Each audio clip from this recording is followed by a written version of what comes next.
Uh, we keep saying this over and over on the show. I feel like we're the only ones who keep saying it over and over on the show. What do you tell others when you're constantly right and they're wrong? How do you tell somebody that you care about deeply, I told you so? I literally was ready to be positive. I was literally ready to make this a show all about Stephen Curry because he did have a magnificent game until overtime.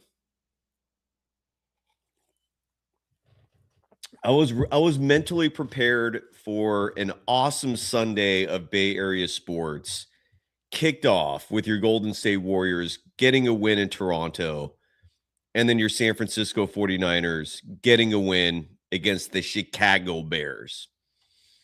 But no, Steve Kerr had to do Steve Kerr things. Steve Kerr had to play Stephen Curry over 37 minutes before overtime. Steve Kerr had to yet again make GP2 and Brandon Pajemski his most important players off the bench. There was even a moment late in this game when the Warriors were still very much alive because the game did go to overtime. And yes, we can cherry pick one possession here and there out of over 200 in a game. Yes, the Stephen Curry offensive foul was an egregious call. Who knows if he would have made a bucket despite that. But there was a semblance there late in the game when Kerr actually rolled out a real NBA lineup. It was Steph, Dre, and Jimmy who played fantastic basketball for the most part north of the border. I thought they were going to lead this team to victory. I'm going to have to update the YouTube description here soon. No, that was wrong. And accompanying those two was Will Richard and Moses Moody. That should have been your five for the bulk of this game. Will Richard should be your sixth man if the Jonathan Kuminga thing's over. Guy Santos should not be getting DNPs. And I've implored the beat writers traveling right now with the Warriors. I texted them. I'm begging them. Please ask Steve Kerr why both Guy Santos and Jonathan Kuminga were DNP'd. Just ask. At a bare minimum, let's hear what the answer is. If Kuminga is going to get traded, fine. But at least let's hear Kerr answer it. There's nothing wrong with asking. But is Guy Santos also getting traded? Why did he get the DNP? The Toronto Raptors resembled a grown-up basketball team. The Golden State Warriors resembled the Lollipop Guild. Again. I really wanted to be positive today. I really wanted this to be a show where we just go nice and easy, casual fun. It was looking like it might even be a blowout for a moment there. But in Steve Kerr's mind, GP2 deserves to get real minutes. In Steve Kerr's mind, Brandon Pajemski deserves to get real minutes. Oh, and we also had a Buddy Hield sighting tonight. And yes, in case you were wondering, please don't tell me, Cy, was GP2 Pajemski and Buddy Hield in the game together? Yeah, I saw that too. Stephen Curry, by the way, who turns 38 on March 14th, played 41 minutes and 9 seconds. And I bet you still have people out there who will claim, hey, Steve Kerr's brilliant, bro. He's a genius. He knows what he's doing, even though he runs his players to the ground and still can't produce wins, even in scenarios like that. The Warriors, I want to show you some stats real quick before we fire this show off officially. Are clutch game masters. Not a good thing. It's not something to brag about. Okay, very, very important to note. Being the masters of not winning clutch games, just being in them. not something that you would categorize as braggadociousy.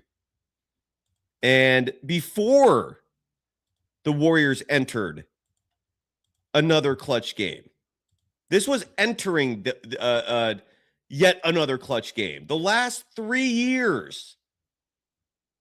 No, I stand corrected. Tonight represented the 110th clutch game in the last 3 years in the NBA. Easily the most. And in case you don't know what a clutch game means, it's a fancy word for a close game. It technically means within 5 minutes, the game is within 5 points. And the Warriors are now 55 and 55 in those clutch games, and even 500. Tonight should not have been a clutch game. This season, the Warriors are now 6 and 11 in clutch games.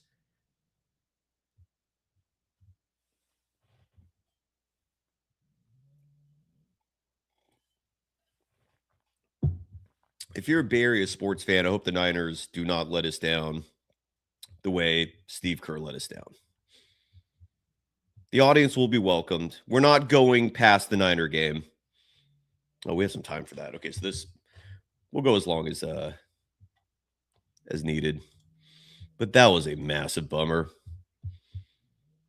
Did you folks know that the Raptors have recently lost to the Wizards, the Nets, who are the Warriors' next opponent? The Warriors right now, after they do the media stuff, they're going to get on a plane and go straight to New York to play the Brooklyn Nets tomorrow. The Brooklyn Nets recently beat the Raptors. The Raptors also recently lost to Charlotte, who's going to close out this 3-game road trip.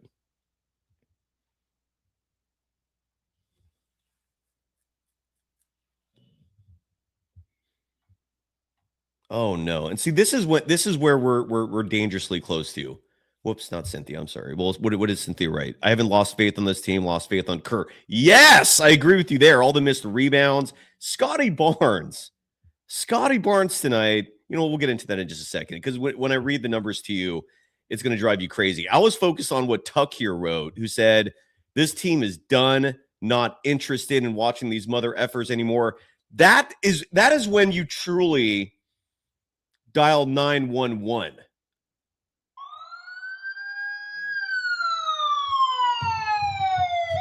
Over here, this house, this region. No. They took a wrong turn. Get back over here. There you go. Not Sacramento. That's long cooked. No. Don't drive to LA. Here. There we go. Yeah. When fans are losing interest, yes, sirens are blaring. That was embarrassing. Steve Kerr is embarrassing. I don't. How can he still defend this guy? Who is still defending this man? I hope you come on the show if you really are still an ardent supporter of this head coach. Audience will be welcomed in moments. We're going to play some sound. I really hope Kerr is held accountable for the Guy Santos DNP. I hope at least Kuminga's name is brought up, just so we can hear from Kerr. Even if it's a trade thing, let's hear him explain it. Let's at least keep his mind sharp with some interesting questions. Instead of the laissez-faire bullshit, this Olay bullshit that I keep seeing from the media in terms of softball questions. I love Will Richard. I do. I love Moses Moody. Team won a championship with him. If you're on the Warriors and you get a ring, you're in my good graces for eternity. I don't care what happens afterwards. So I love you too, Moses Moody. You both got the shaft. You both should have been getting... Well, Moody played 29 minutes. Should have been 35. Why not 35? If Stephen Curry can play 41 minutes, why can't Moody play 35? Will Richard did get his minutes, actually. Good on Kerr for that. One of the only good decisions made tonight. He did play 35 minutes and 7 seconds. Where was Guy Santos? What happened to Pat Spencer? Remember that guy? If D'Anthony Melton's getting DNPs, I thought Pat Spencer, I thought the stash was going to get a run. So much for that, right? Because can't impede on Brandon Pajemski's minutes. Let's break it all down. We're powered by FanDuel. This is the Golden Days. Let's go. Welcome to the program. My name is Cyrus Saatsaz, your host for the afternoon/evening, depending on the time you're watching this. You can follow me on Threads and Instagram at DogWild. Over on Twitter, my handle is at Surf Journalist. The program on both platforms at Golden Days Pod. I mentioned a moment ago that FanDuel is our title sponsor. And let's see if FanDuel has the line for tomorrow's Warriors-Nets game. I'm also curious to see what the Niners-Bears spread is. Ooh, the 49ers. Again, they kick off, I think, in about an hour and a half from our live broadcast. Favored by 3.5 points. The OU in that game, 51.5. So are we expecting a shootout at Levi's Stadium? The money line for the Bears plus 164. The Golden State Warriors, if that line is available for tomorrow,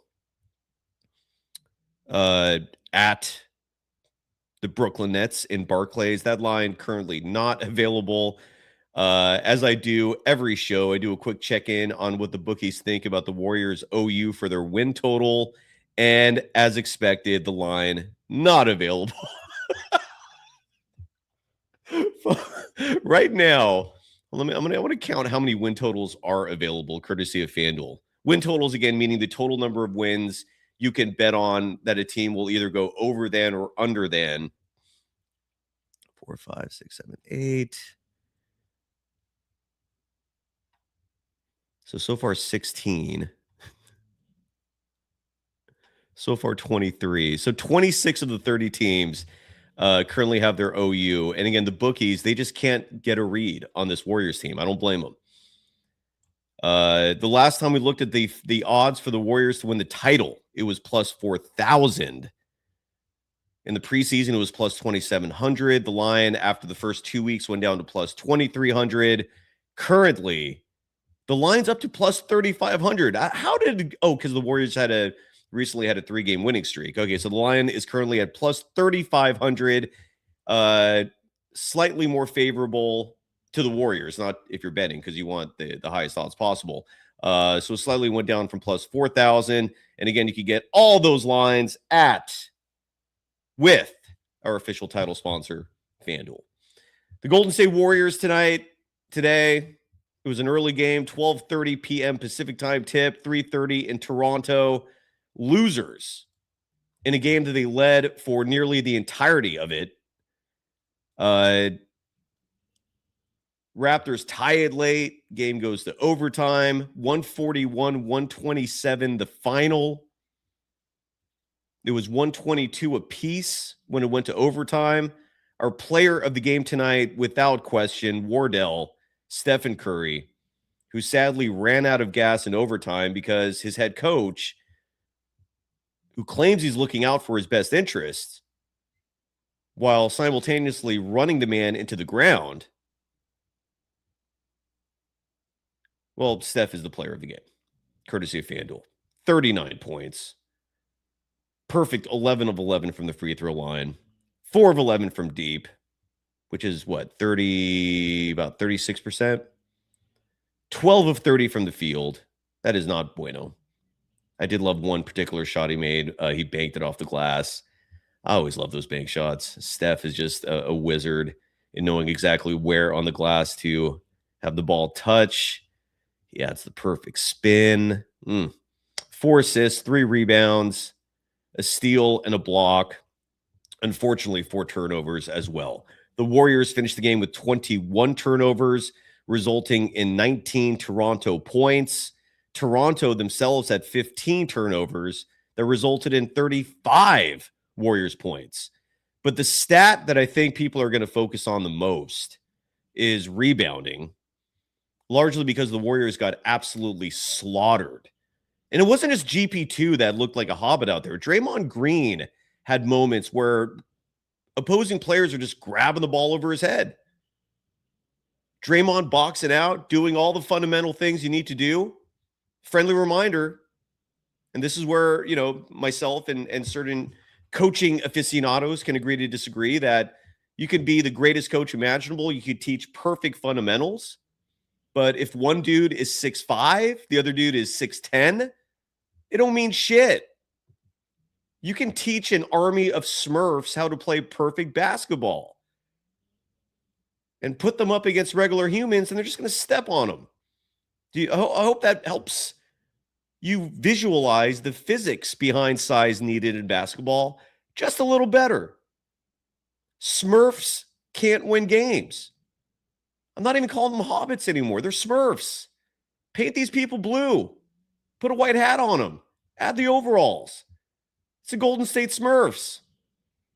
$9.99. Oh, and the reason why I bring that up is because the Warriors on the glass tonight lose the rebounding battle 55-42, but the egregious part is Scotty Barnes, who, side note, was picked 3 slots ahead of Jonathan Kuminga in the 2021 draft. You'd think JK could have been used tonight against a guy like that? Scotty Barnes, 23 points. If we were going to give a FanDuel player of the game honor to a visiting player, it would be Barnes, because, again, 23 points, and this is the craziest stat of all of this game. 25 rebounds. He also has 10 assists for a 20-20-10 triple-double. And he did that largely because the Toronto Raptors played Smurfs.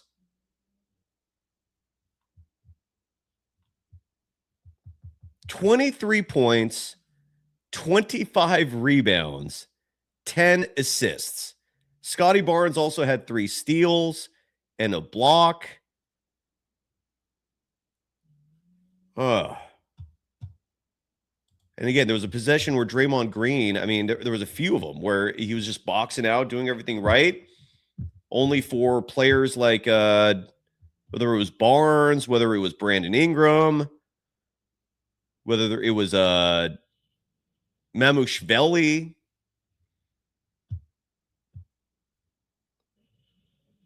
Who were some other dudes out there there was at least one other guy out there being a menace in terms of rebounding and I feel like I'm missing someone. RJ Barrett obviously looks big against this team. Emmanuel Quickly looks big against this team. But ultimately, when I look at my notes and how this game was going, Warriors starting 5 is fine, but the Warriors don't typically close with that starting 5. And the Guy Santos DNP, what the F is going on there? Why can't Guy Santos get minutes? Why is GP2 getting minutes over Guy Santos? Why did Buddy Hield get minutes over Guy Santos tonight? That's Steve Kerr for you. I'm the broken record because Steve Kerr's the broken record. It's just cause and effect, friends. It isn't complicated. Stephen Curry had a 4-point play tonight, wasted. Warriors in the third quarter at one point went on a 17-4 run, outscored. But then that 17-4 run, which the catalyst for that was your veteran core, and then you bring in the Podziemski GP2 second unit, and they gave that entire thing up. Warriors led by 13 in the third quarter. By the end of the third quarter, the lead was down to 4. Because of guys like GP2 and Brandon Podziemski.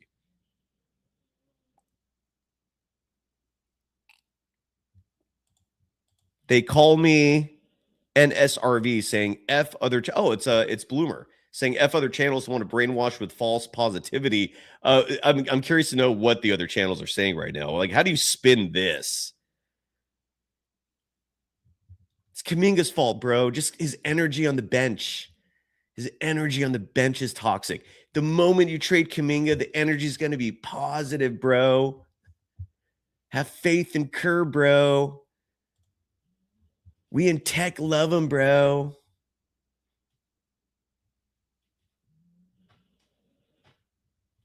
Let's see if the Steve Kerr pressers published yet.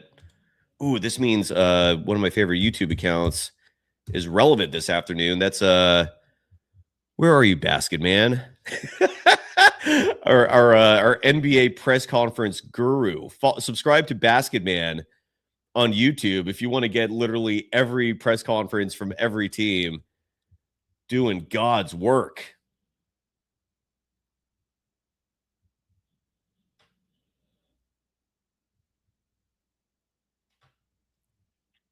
Yeah, throw away pollen, throw away Apollon, writing that the Warriors never finish with the starting lineup. They never finish with a center. The middle of the game is filled with 4 guards and then maybe Draymond Green at center. It's infuriating. Steve Kerr exacerbating everybody. Just so frustrating. Come up saying it's not even like fun to watch this game anymore, especially with Steve Kerr in charge. Bunch of pay chats. Let's get to those.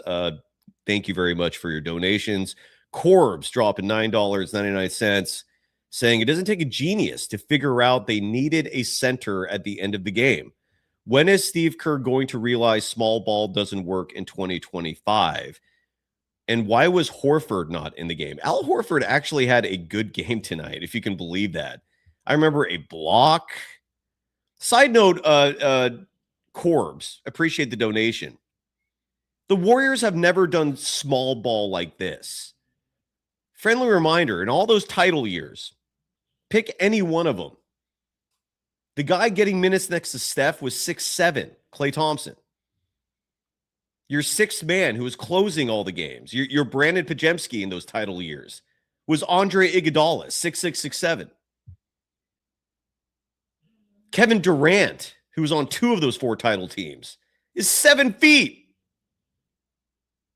And in 2022, his replacement, Otto Porter Jr., 6'8". Or Andrew Wiggins, 6'7". Harrison Barnes, 6'7".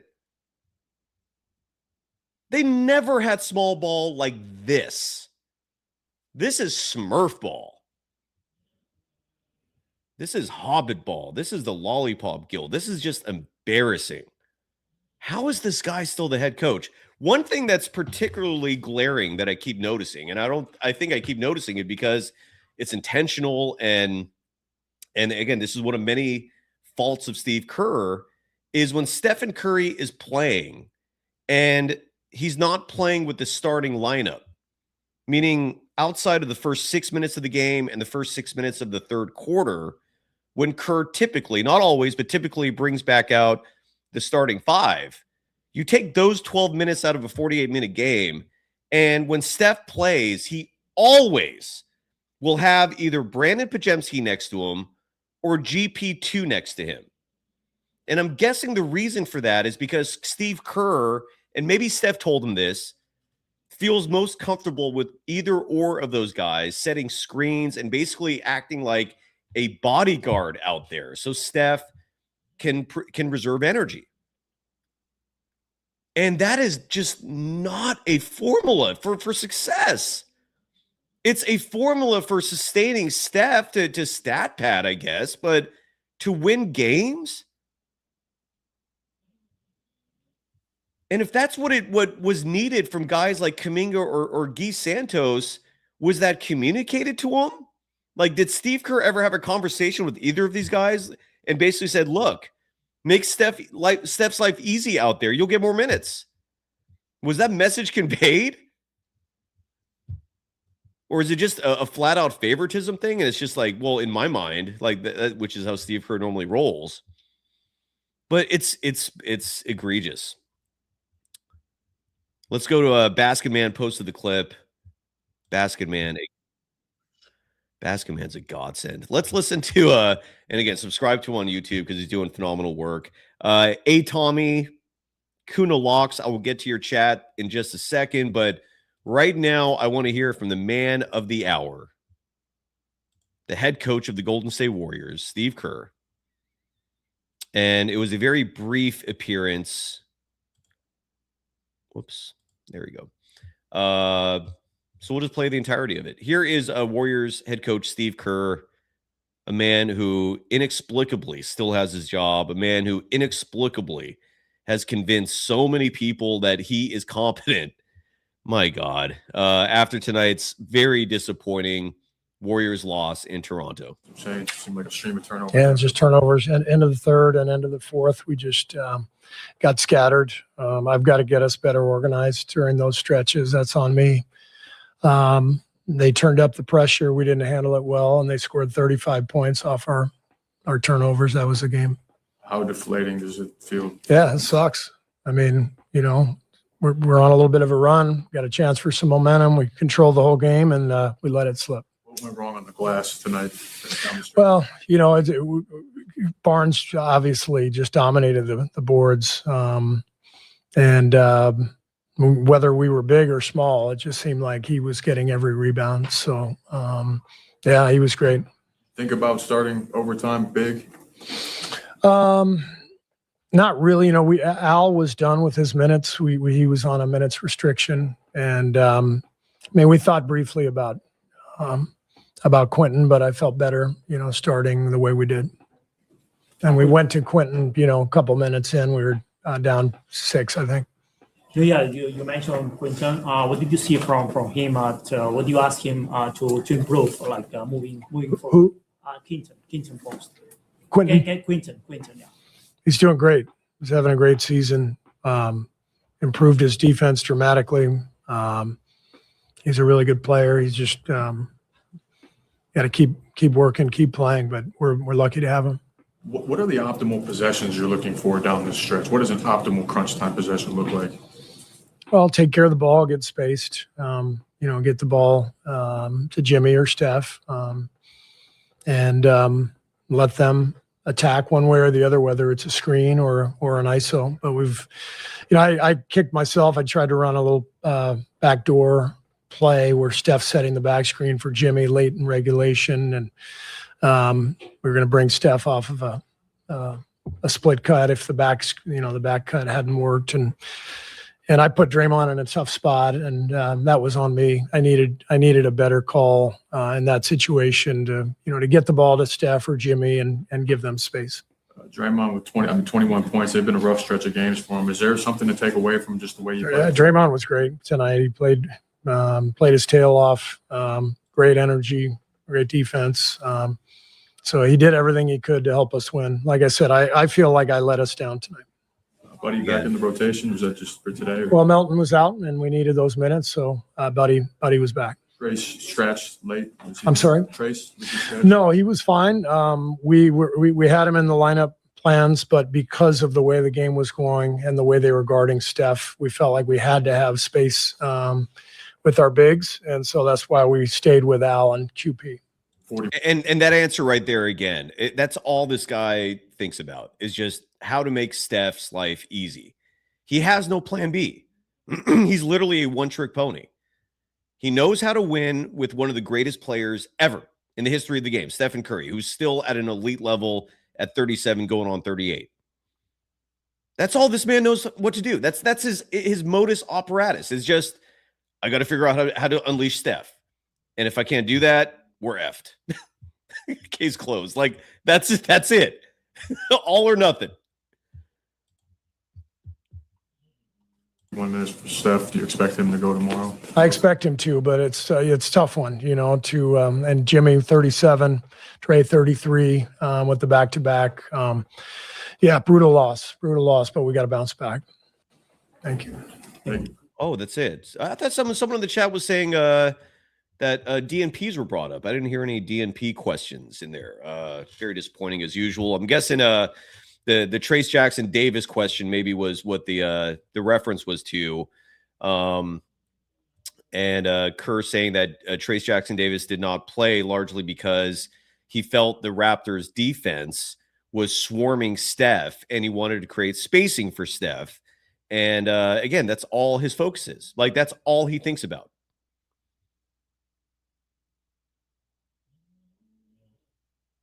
Real Elise is asking, who are these bozo reporters? Well, The only voice I recognized was Sam Gordon of the San Francisco Chronicle, and I think he asked the Trace Jackson Davis question. I thought that was fine. The person who was having some difficulties enunciating Quentin Post's name, I'm guessing, was a Canadian reporter, as evident by the French accent.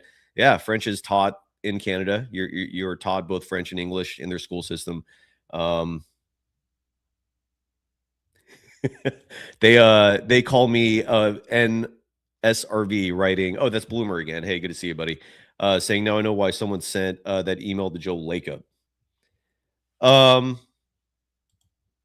Again, if more sound comes down, we'll play it.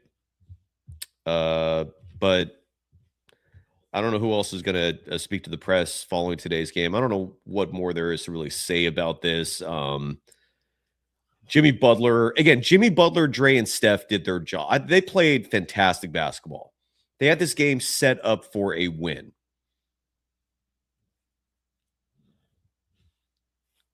I've said this before and I'll say it again. Brandon Pajemski. When you give me 5 assists or more, I'm content. Tonight, 13 points in 27 minutes, 57 seconds. We'll round up 28 there. 13 points in 28 minutes. That's why he needs minutes. Did shoot 50% from 3, 2 of 4. But 2 assists, 3 rebounds. The turnover battle. I made a mistake. I apologize. Earlier in the show, I said that the Warriors scored 35 points off Toronto's 15 turnovers. I had that backwards. The Warriors scored 19 points off Toronto's 15 turnovers. The Raptors scored 35 points off the Warriors' 21 turnovers. And the turnovers were spread out. Jimmy Butler had 3. Draymond Green had 3. Quentin Post had 2. Moses Moody had 2. Side note, I thought Moses Moody's defense tonight, exemplary. Offense, not so much. Defense was superb. Moses Moody finished the game with only 3 points. That's why I say that. He was 1 of 6 from the field, 1 of 4 from deep, a crucial corner 3 late in the game, which would have been a difference maker. He bricked that, unfortunately. But at least the defense, at least he's giving you something. Like, what is Pajemski giving you? What is GP2 giving you? What is Buddy Hield giving you? Space? Screens? That's what Steve Kerr is prioritizing as we wrap up 2025? Unbelievable. Steph had 4 turnovers. GP2 had 2 turnovers. One of those was egregious. GP2 thought he could play point guard, and they just picked his pocket because he's average at everything except defense. But even the defense is not what it was, and he's 6'2". He's 6'2".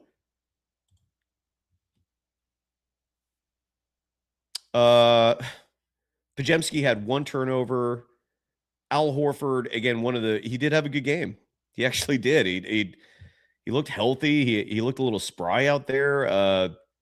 Al Horford played 16 minutes, 51 seconds, 7 points, 1 of 3 from deep, 3 of 6 from the field. Had 2 blocks in this game. I remember one of them very vividly. Had 7 rebounds in this game to go with the 7 points. And he had 1 turnover. Oh, no, he had no turnovers. Will Richard had 2 turnovers in 35 minutes and 7 seconds. And Buddy Hield had 1 turnover in his 14 minutes and 16 seconds of play. And net rating, which, again, can be subjective, very open to interpretation, but it tells a story tonight because there are a certain grouping of players that got slaughtered when it comes to net rating. Will Richard, I'm not muted, am I? Okay, good. Will Richard was a -15. Brandon Pajemski was a -23. GP2 was a -19. Jimmy Butler a -11. And what you can deduce from that is because Jimmy Butler is typically anchoring those second units. And I can't put this on Jimmy. It's like Jimmy's out there with Smurfs. What do you expect him to do? But those were the lineups. It was just the bench. It was the second units that just coughed this game up. Steph was an even 0 in net rating. Moses Moody a +6. Draymond -2. Quentin Post -4. And Al Horford -3. So, and Draymond did have a solid game. His threes kept the Warriors in this. He was 4 of 8 from deep. Toronto's defense doing what every defense does, daring Draymond Green to shoot those threes. And he was 4 of 8, 50%. Draymond finished the game 21 points, 7 assists, but the rebounding number colossally disappointing. And this is where, he expressed to Mark Spears, I think reported this, that he's frustrated with playing the center minutes routinely, feeling overwhelmed defending guys 50 pounds or more heavier than him consistently. And he got beat on the glass tonight routinely, just 4 rebounds for him. But I just don't know if he's deserving of blame, largely because he's one of the only guys out there playing physical basketball, and even he looks small. But again, 21 points for Dre tonight. The Warriors, I thought, in the first half was shooting exemplary 3-point shooting. Sorry to be redundant there. In the first half of this game, the Warriors hit 40% of their threes. They were 8 of 20. Second half of this game, they hit 35%. Okay, so their 3-point shooting, for the most part, that's what kept them in the game, essentially. The Warriors finished this game, and then in overtime, they were just 1 of 4, but the OT was over. I mean, the Raptors had all the momentum by that point. So the Warriors finishing this game shooting 36.4% from deep, which is okay. You can live with that. Toronto shooting just 31% from deep. The Warriors 16 of 44. Toronto 13 of 42. And 141-127 the final. Let me open up the link for the audience. If anyone wants to jump on, if you want to vent, if you still think Steve Kerr is not the problem, if you have anything on your mind, trade suggestions, name it. Come on the program. You're welcome. And we're going to start with real easy. Just jumping right into this real easy. I saw you for a second. If you don't feel like being on camera today, I get it. It's early. How you doing? I'm good, man. How you doing? Happy holidays to you and your family, man. Happy holidays. This Warrior thing is frustrating because it's the same story. Like, it's a bunch of small ball. It's a bunch of, atrocious lineups being played.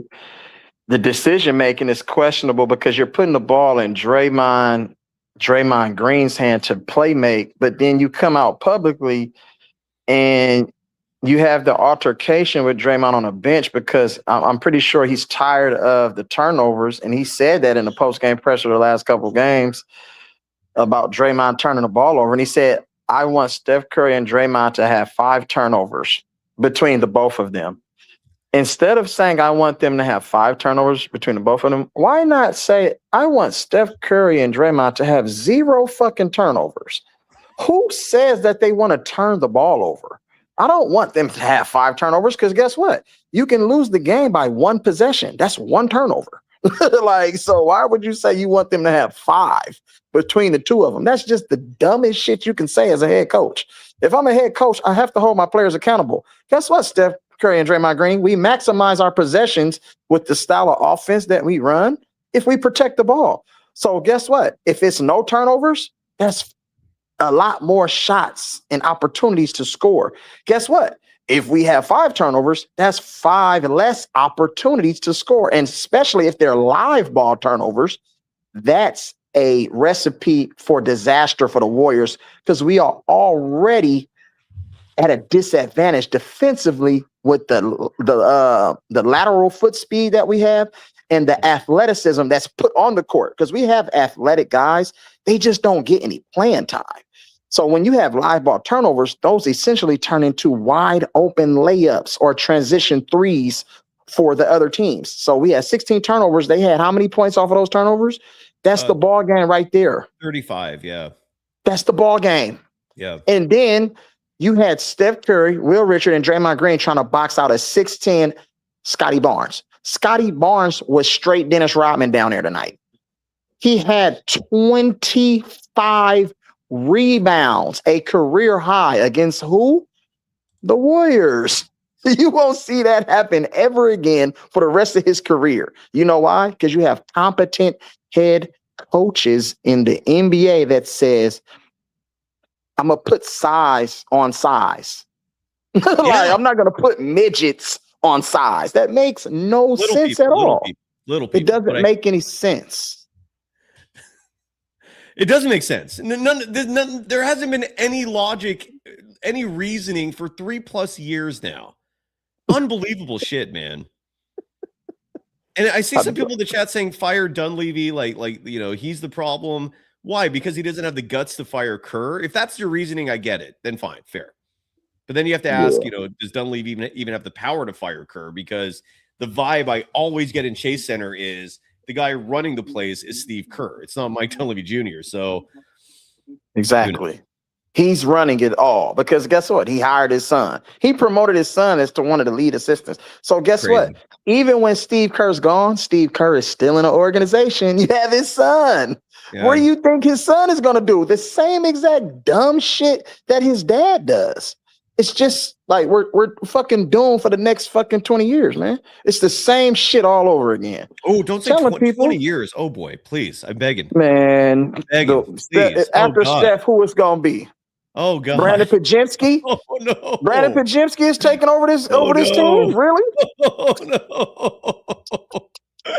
Oh no. Well, good news is we're back at it literally in 24 hours. In 24 hours. I saw someone in the chat bring up this name, Michael Porter Jr. I'm riveted. I want to. We're going to get a firsthand look at a player who may be available on the trade market to see. We get to scout them, all of us together. So, and you know what else?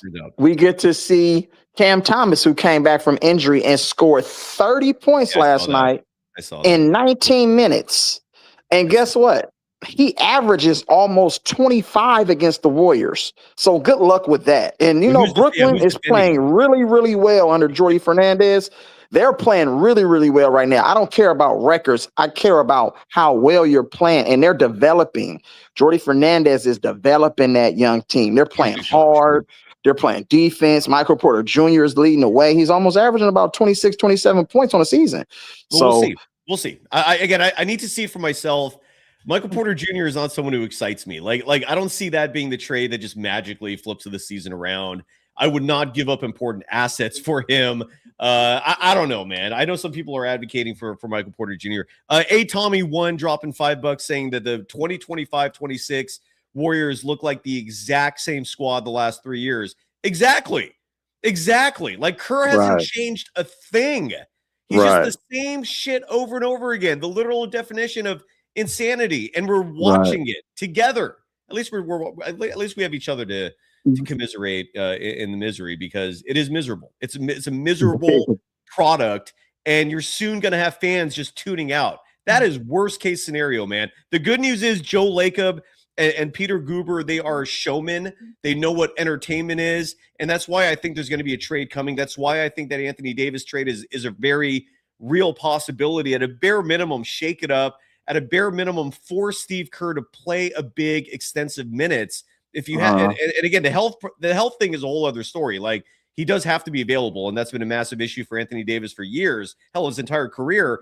But Kerr is not going to dick around his minutes. Steve Kerr is not going to look at a healthy Anthony Davis and go, "Yeah, I'm not feeling that tonight. You're not sending good enough screens." Like Anthony Davis would get the Jimmy Butler treatment. He's going to get his 30, 35 minutes no matter what, and that is an upgrade if that happens. And at a bare minimum, they need that bolt of energy. If Lacob isn't going to have the balls to fire Kerr, which is the only real move here to be made, if we want a semblance of hope, if we got to go with a plan B, fine.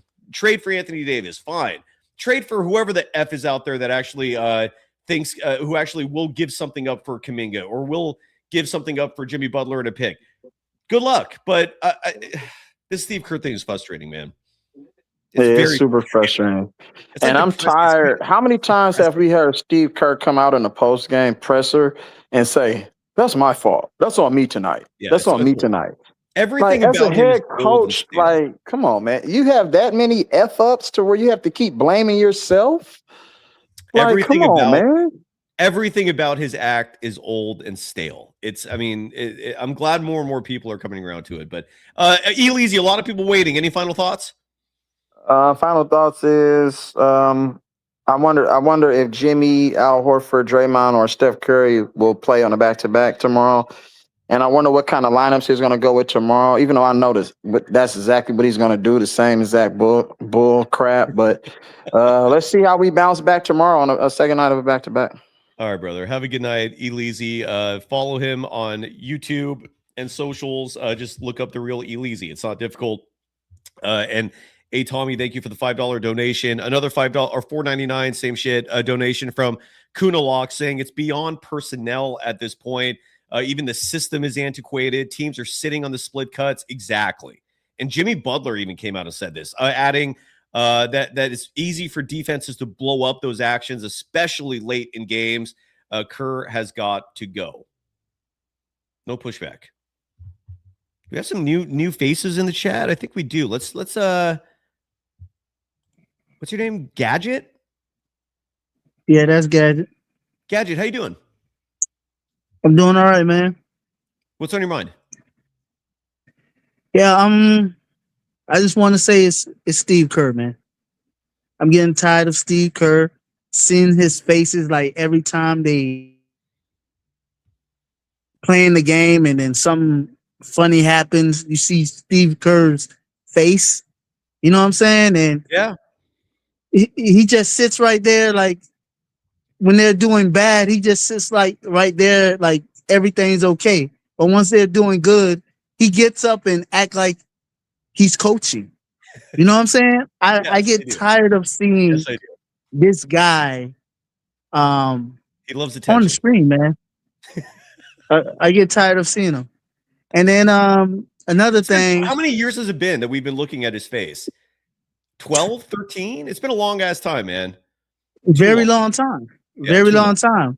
Yeah, but it's these past three or 4 years that's been very bad. Like seeing his face these 3 or 4 years, that's when it's been hurting because the years before, Durant and them made him look good. But it's these years now, the years where Curry really needs someone to step up or anybody to help him out. Look bad. You know what I'm saying? I do. And where are you joining us from, Gadget? Where in the world where are I'm you? calling from? Yeah. Orlando, Florida. You're like the second Orlando. Let me see. Hold on. Gary just left us. I thought we had another Orlando. Why is someone in Orlando so vested in the Warriors? I'm just curious. I love hearing the answer to this question. Because of Curry. Curry's the GOAT, man. Curry's the GOAT. Before I was waiting for somebody to take over LeBron because I like LeBron, but they're different, man. How he plays or what? Yeah. I just feel like Curry just stole a lot of people's hearts, man. This guy came in the game and he controlled the game, man. And I never seen a guy like this for so long since Kobe. Yeah. So that's why I really like the Warriors. I like Orlando too, but Curry he got me, man. He got me. I feel you, man. This is frustrating to watch because Steph still has it. He does. Like he still does. has the gift. You see it every night. Even though he do some crazy plays like some silly turnovers, and I seen in the game today where he tried to do a behind the back pass. I'm like, Curry, what are you doing, man? Don't do that right now. Sometimes he do those plays where I scratch my head and say, no, don't do that. But that's Curry because I don't know. I mean, you can accept that from Curry because he had 30-something points tonight. 39. Yeah. The only downside is just like, and I wish someone had asked Steve Kerr this, and of course they didn't. But what's going on with the minutes? He played 37 minutes over that in regulation. Like, this team was built and set up for Steph to not be worked to death like this. So, sometimes you gotta play him like that because I feel like he's like the only offense.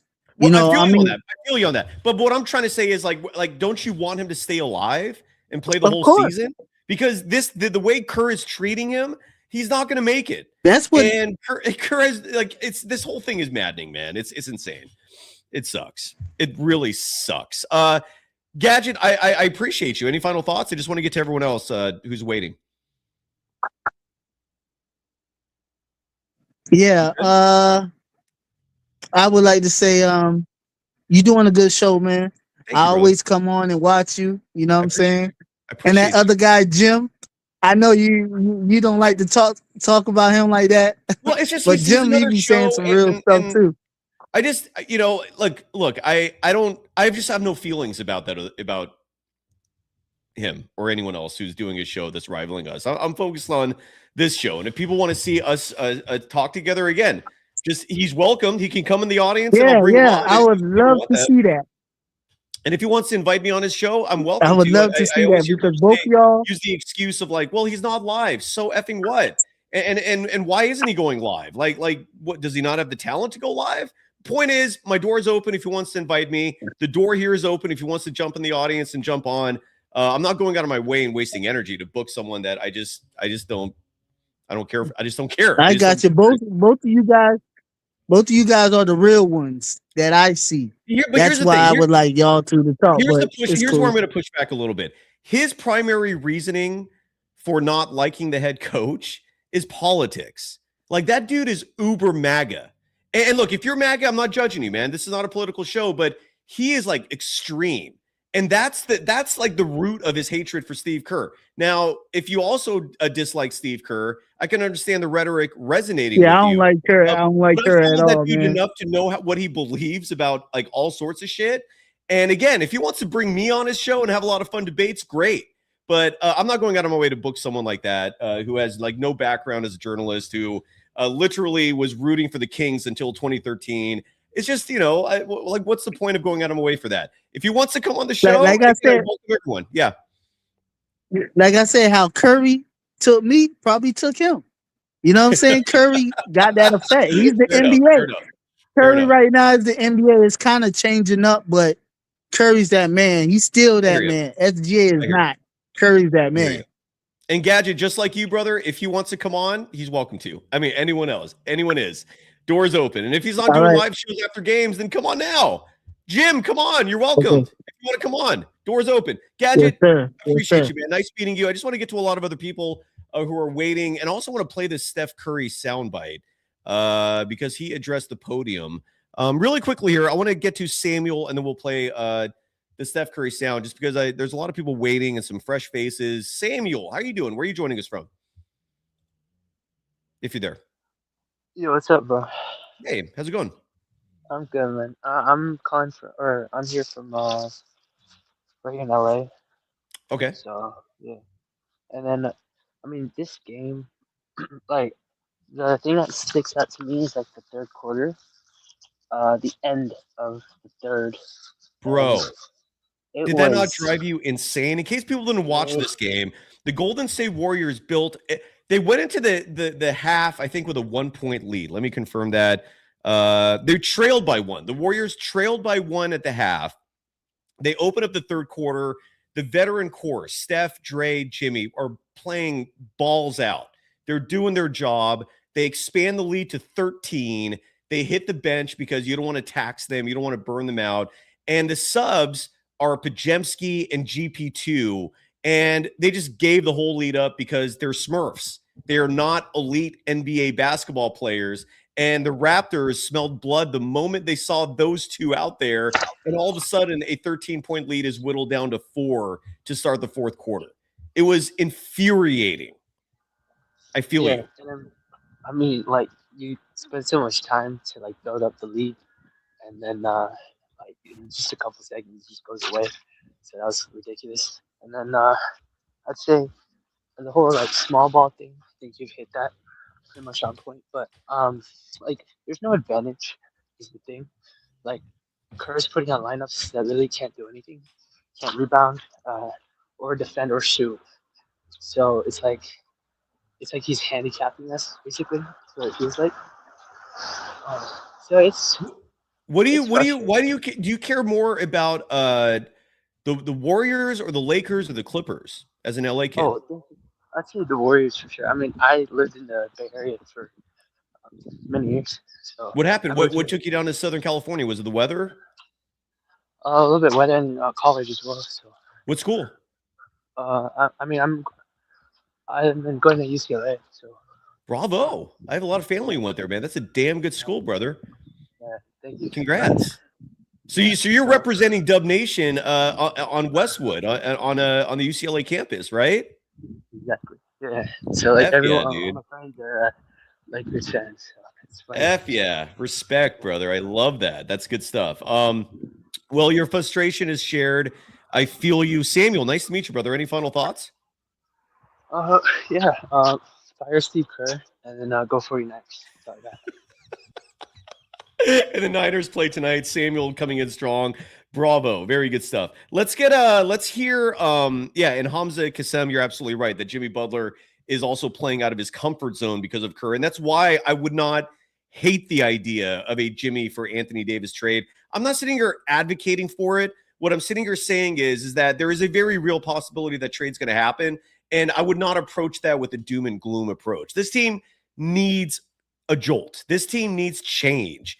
And if Joe Lacob does not have the balls to implement that change at the head coaching position, then you got to do it elsewhere. And again, I have no clue what the future is with Kuminga. I wish people would ask her about that just to hear an answer, right? So we can get a better feel for what's going to happen there. Stephen Curry had a great game tonight, except for the end. When his energy just flamed out, and rightfully so. He should not be playing 41 minutes of a regular season game, let alone against an Eastern Conference opponent. And he met the press afterwards. This is courtesy of Basket Man on YouTube, who's doing an exemplary job posting these clips. And here's Steph. Let's hear if he says anything interesting following the Warriors' overtime loss in Toronto. Let's do this before everybody gets back. You just tell them I said some great things so we can leave. Merry Christmas. Do you want some context on that real fast? Again, these rooms, we have no idea how full they are, how empty they are. There's a very real possibility Steph snuck into that media room and there was like 3 people in there. And Steph usually draws a crowd, even for the road games with the press. And so he probably went in there. No one else is in there at the moment. He's like, let's get this over with. I love the leather jacket, too. It is freezing in Toronto. Anyway, here once again is Wardell, Stephen Curry. Steph. All right, first question. Tell me how you're feeling just finish your 13th Christmas Day game. At this point in your career, how important are these games to you, and what do they mean to you? I mean, they're special because, only 10 teams get this opportunity, and especially at home. It's a great honor. The history of this day. It is the wrong game. Basketball. People in the chat saying that. Basket Man. It makes sense with the snow. Hold on a second here. Thank you for everyone for correcting me on that. I was wondering why the background looked the same. I was just going in order of videos uploaded. Apologies. Sincerest apologies. That was old. Let's get something new. Stephen Curry did not meet the press. Will Richard did, though. Let's listen to him. Will Richard. This one's very short. Just a minute-long clip. Okay, thank you again. So my apologies for that. Sometimes when you're doing a live show, shit like that can happen. So let's listen to Will Richard. Quick 1-minute clip.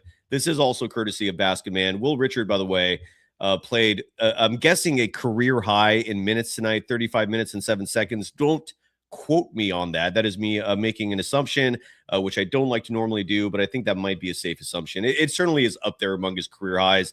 If tonight was in 35 minutes, 7 seconds, 3 of 7 from the field. The 3-point shot, unfortunately, was not falling for him. Only 1 of 5 from deep. Did grab 7 boards. He crashes the glass every time he's out there. Those rebounding numbers are always consistently solid. And I want to look it up just to see what the season average is for Will Richard this year. On the season, Will Richard, how is he only averaging 2.7 rebounds per game? Probably because he's only averaging 18.7 minutes per game. When he gets minutes, those rebounding numbers are solid. Anyways, Will Richard tonight finishing again with 10 points, 7 rebounds, and an assist. Maybe one of the most interesting stats, and I should have said this sooner. The Warriors defense tonight had 9 steals, and 2 players in particular I thought were playing exemplary defense. Moses Moody had 2 picks. Will Richard tonight had 5 steals. 5. That's impressive. Anyways, here is Will Richard after the game. Sorry, I'm not sharing my screen. Am I? Nope. Yep. And here is what he had to say following this very disappointing loss. Sped us up. We're able to get into there and run and jump stuff, and felt like we didn't help ourselves. We had to make it easier. And we had to make some stuff, long passes that up and get in lanes. Like, we just got to stay a lot more composed in those situations. Key to be. First off, keep it off the sidelines. I know I had a bad one going to the sideline and trying to dribble through it, and that's what they want in that press. And just shortening the passes, make it easier for everybody. Hey, that'll rebound you guys, Scotty Barnes. But that dynamic. Yeah, and the whole game, but they got like 3 offensive rebounds. I feel like that changes the momentum of the game, just giving them those. So we got. All right, the audio sucked on that. Nothing to say. That's what happens when you get young players on the podium. Who cares? No offense. I mean, I love the kid. He's one of he might be the most positive story of this season. But when you're a role player, it's just, what are you going to say? Let's bring back on the audience who's been waiting. Julian Bashir, welcome to the program. How you doing? I'm well. I was very excited to come here and talk about a win. I was going to. I feel you. That was my mindset too. That's why I'm in a very grumpy mode right now because I'm with you. I thought this was going to be a win. I even had the YouTube description originally written out like this game was over. I thought the third quarter the Warriors wrapped this up. I cannot believe this. Yeah, I tuned in at halftime and I looked at the box score to see what I missed. And when I saw Buddy Hield had 8 minutes, I was like, "What the hell's going on in this game?"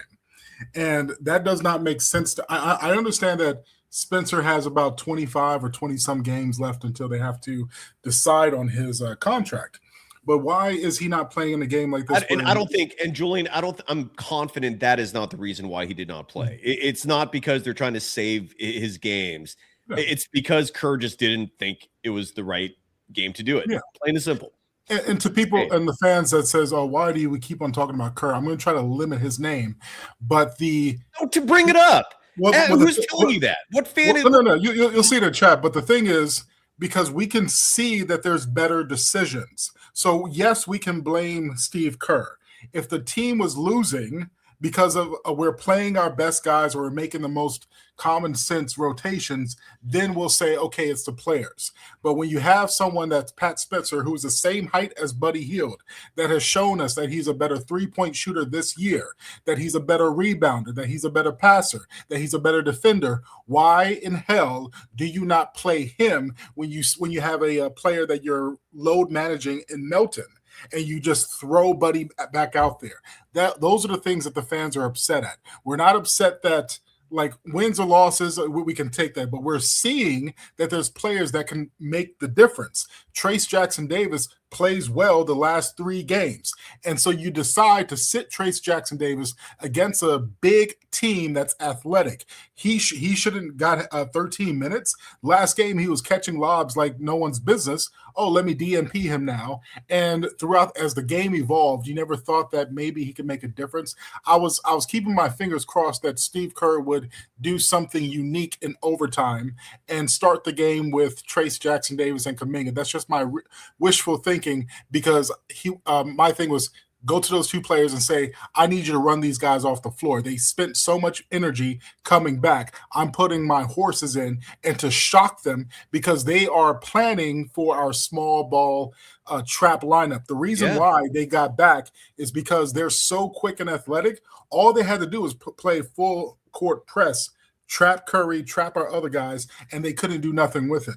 And so that's the thing that we're upset at is that and I want to make one thing very clear, Julian, and I'm disappointed not in you at all, but in the fact that you have so many fans, so many people apparently that make you feel pressured to not bring Kerr's name up. There was someone in our audience last night who had the ignorant audacity of making the analogous claim that me ripping on Kerr is like and blaming. I'm sorry, let me rephrase that. Me putting the onus of the Warriors' struggles on Kerr is like Trump blaming the current economy on Biden. And here is where that rhetoric falls so effing flat, it's ridiculous. There's focus on who has the power in the present. Biden does not have the power in the present. You know who has the power in the present for the Warriors? Kerr. He has all the power. We are criticizing the person who is in control in the current situation. There's only one dude who is deciding who plays when, and that has been the fundamental issue with this Warriors team for 3+ years. So how can we not bring up Kerr as the primary issue when he's the man in charge and he's the one making all the decisions? It's asinine to try and deflect from him. And I get that it's tired. I get that. But you know what else is tired? Watching this same act night after night. Yeah. I would love a new act. I'm begging for it. Let's get rid of this goddamn guy. I'm so tired of Steve Kerr as the head coach of the Golden State Warriors. It's exhausting, man. So you've been right about if we win games against bad teams, we're going to start hearing Kerr and even Draymond saying, "Oh, we're headed in the right direction." I was hoping that we would be on a 7-game losing streak by the time we got to Brooklyn, and so we did beat the Suns, Magic, and I forgot who the other team was, or the Mavs. But those wins, it's fool's gold because it's pushing off the inevitable thing that we all know needs to happen, which is a Steve Kerr firing or a huge shakeup of this team. So if you keep on going 3 losses, 3 wins, 2 losses, 2 wins, and stay around at 500. And the overall one thing I was thinking, now I know that we should just let go of Kuminga, that he's not playing, that he's traded already. But the decision of Steve Kerr, because he's saying that Kuminga prevents us from winning, that's pretty much the premise that Steve Kerr is saying. But we are a 500 team. So you gambled and you sat your third leading scorer the last 2 years. People need to understand that. Yeah. The last 2 years, Jonathan Kuminga, with all the bullshit that he has dealt with being yanked in minutes, he is still the third leading scorer on the team the last 2 years. So if you are a general manager of any kind of company and you have a boss and you say, I'm going to take a risk, and if that risk does not work, why the hell do you still have your job? Because we're a 500 team. If you sat Kuminga and we were 10 games over 500, then it would make sense. But the fact that you're sitting a guy that knows that in 26 minutes can give you 15 points per game on 50% shooting and make a difference and saved his ass 2 years in a row. And most fans have a short-term memories, but there's plenty of games that Kerr was, sitting Kuminga doing the exact same thing, finally plays him and starts going on a streak with the Warriors. So that's what's going on. And the whole presidential swap of blaming past administrations, that's wrong in this case because Steve Kerr has had 12, 13 years. 13 years. Exactly. There's no predecessor to blame to pass the buck to. So and again, you still have random people like chosen people saying y'all hate Kerr so much y'all want to lose. Wrong. I think if you have an emotional investment in the Warriors, you hate the losing, and there's one person causing the losing, and his name is Steve Kerr. Why you choose to not accept that reality is where I'm confused. Why do you keep pretending Kerr is not the reason why this team is losing time and time and again? I get that you also have some fans and maybe chosen people is frustrated because there are fans out there who are perpetuating this rhetoric of losses now might be good long-term in the big picture, because if at least you get a better lottery pick. If you keep losing, maybe if you keep losing, it'll force a Steve Kerr replacement. That's the logic behind those fans. And I feel them. I feel all of you. I get it. The only thing I don't feel is pretending that Steve Kerr is not the issue and pretending that Steve Kerr should be absolved of blame. That is where you lose me, and you lose me times 1,000, because there is only one problem here, and his name is Steve Kerr. That's it. Yeah. Like how many of you out there are troubleshooters? And this is a message to all you folks out there who are good at it, right? Fixing problems. The number one way to fix a problem is root out the problem. Figure out what the issue is. And you do that typically by using deductive logic, right? And you narrow it down until you figure it out, and then you eliminate it. We've deduced plenty here. The issue is Steve Kerr. We've been examining this shit for 3.5 years. The problem is Steve Kerr. He needs to go. He is not a good coach. He was good 12 years ago. He was the right dude for the right time then. That was 12 years ago. I barely had gray hairs 12 years ago. Even 3.5 years ago, I probably looked different in front of this camera to now. A year is a long time measurement of time. We've been dealing with this for 3+ years of just watching this malfeasance. It's exhausting. It's old. Stop pretending Steve Kerr should be absolved, man. And stop pretending that he's responsible for all the good, joyous feelings you got from watching Warriors basketball. It was Stephen Curry's greatness that brought that joy, and his supporting cast. Kerr was part of the supporting cast, but he's also in charge, and his decisions are costing this team and destroying this team. It makes no damn sense. Please, for the love of God, stop pretending Steve Kerr is not the entire problem here, because he is. And look, if you want to speak rationally, logically, right, I could also accept blaming the front office for enabling this, for not levying consequences for these decisions. That's, I think, is also a fair criticism. But no matter what, look at the people in charge when there is something going wrong. You look at the people in charge when there's something going right, too, because you should credit them. But when it's going wrong, look at the people in charge and look at the decisions they're making. Steve Kerr's the one in charge here. Ownership is enabling him. That's where the blame could be, in my opinion, could be passed on to the front office. You're enabling this guy for years now because Stephen Curry sells tickets. And that's, where's the integrity in that? I don't see how that's ethical, but it is a business. That's a business decision. But winning and losing, that affects business. And the fans don't care about the business. They care about wins and losses. They care about success. This head coach is not translating to success right now. It ain't complicated. And I feel like when people make those kind of comments that Chusen did, and also someone, Gar Magnus at 7:32 p.m., he says Kerr derangement syndrome. It's like they're not listening to the points we're bringing up.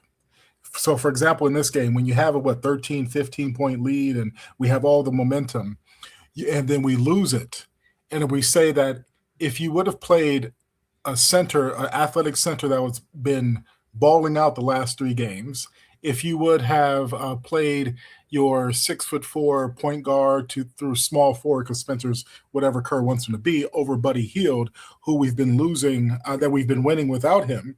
And when we say that, oh, well, maybe if you never made the decision to sit your 22, 23-year-old, 15-point per game score, this kind of game, we would have won. This game, we lost because of Steve Kerr from the very beginning of decisions. Also, you're hearing the cracks from players. Draymond Green says, I do not want to play center. I cannot handle it. We see it with our eyes. Do you people not get it? We see it with our eyes. Draymond is exhausted out there. He is small. He can't jump. Yes, he will have a good scoring game 1 out of every 15, but he cannot box these people out. He can't get position like he used to. So he needs to play power forward. There needs to be a rule that there needs to be a center next to him at all times. Steve Kerr is playing this team as if it's in their prime years. We're like, oh, let me go to my death lineup of Green at center. There is no death lineup anymore. There is no. Yeah. Let me rephrase it. There actually is a death lineup. Kerr just refuses to play it. Yeah, Kerr refuses to play the best players. Just to address this, and even though, again, you could come on the show and have a discussion about it. But some folks just, prefer to be keyboard warriors. So and he hasn't changed up. Case in point here, like this chosen person who, for all I know, could be Steve Kerr's wife. I mean, why else would you go to these lengths to defend the man? Is saying that this is, I can't find the chat, but he's basically saying, what, this roster is built for winning? Yes. Did you forget the first part of the season when they were beating the Nuggets and the Lakers, and they won 4 of their first 5 with a front court that actually resembled a real basketball team? This roster is also built for Steve Kerr. No GM in their right mind puts together the shortest team in the NBA year after year, which is literally what the Warriors are. In terms of average height for a 1 through 15 roster, the Warriors are the shortest in the NBA. Again, I don't know if that honor is 2 years running or 3 years running. My point is, if the front office deserves blame, it is for acquiescing to Steve Kerr and buying his rhetoric that his style, his players results in winning basketball. He failed as a GM with the Suns. That is not his strength. And I don't even know what his strength is anymore in the modern era. 2014-15, his system was a strength. I don't know if the system is a strength anymore. I don't know what's a strength with this guy. But my point is, if you want to blame the front office again for listening to this guy over and over, that's fair. You're right. But if you want to blame the front office because of making decisions that Steve Kerr has convinced them to, blame both then. I mean, don't absolve Kerr, because Bob Myers said it best some years ago, moments before he quit. What is the point of spending millions on a player if your coach won't play them? So when you're a GM, you're creating a roster based on what your coach wants. This coach, what he wants, I don't even know half the time. I imagine speed is a variable that's important. I'm guessing ball handling is a variable that's important. And side note, ball handling should be one of the lowest in terms of prioritizing skill sets that are most important in the NBA, damn near the bottom, unless you're Steve Kerr. He has no value for size. If he did, he would not roll these ridiculous lineups out there time and time and again. He is just not a good judge of talent. He's also not a good game manager. He does not have a good feel for the game. Every adjustment he makes that's effective comes in between games, not during a game. He's insanely flawed. And if you want to blame the front office for creating, for enabling this mess by giving Kerr the players he wants, fair. Maybe they should stop listening to Kerr. I damn wish they did. But it is, again, asinine to absolve this man. Asinine. Finish up, brother. We got a lot of people waiting. Yeah, I want to make another point to the side that can prove that we can put the blame on Kerr. Will Richard is amazing. And if you understand basketball, you would see it. He's not going to be an all-star, but he can be that Derek Fisher type of, or Bruce Bowen, or even better type of rotational piece that wins you a championship.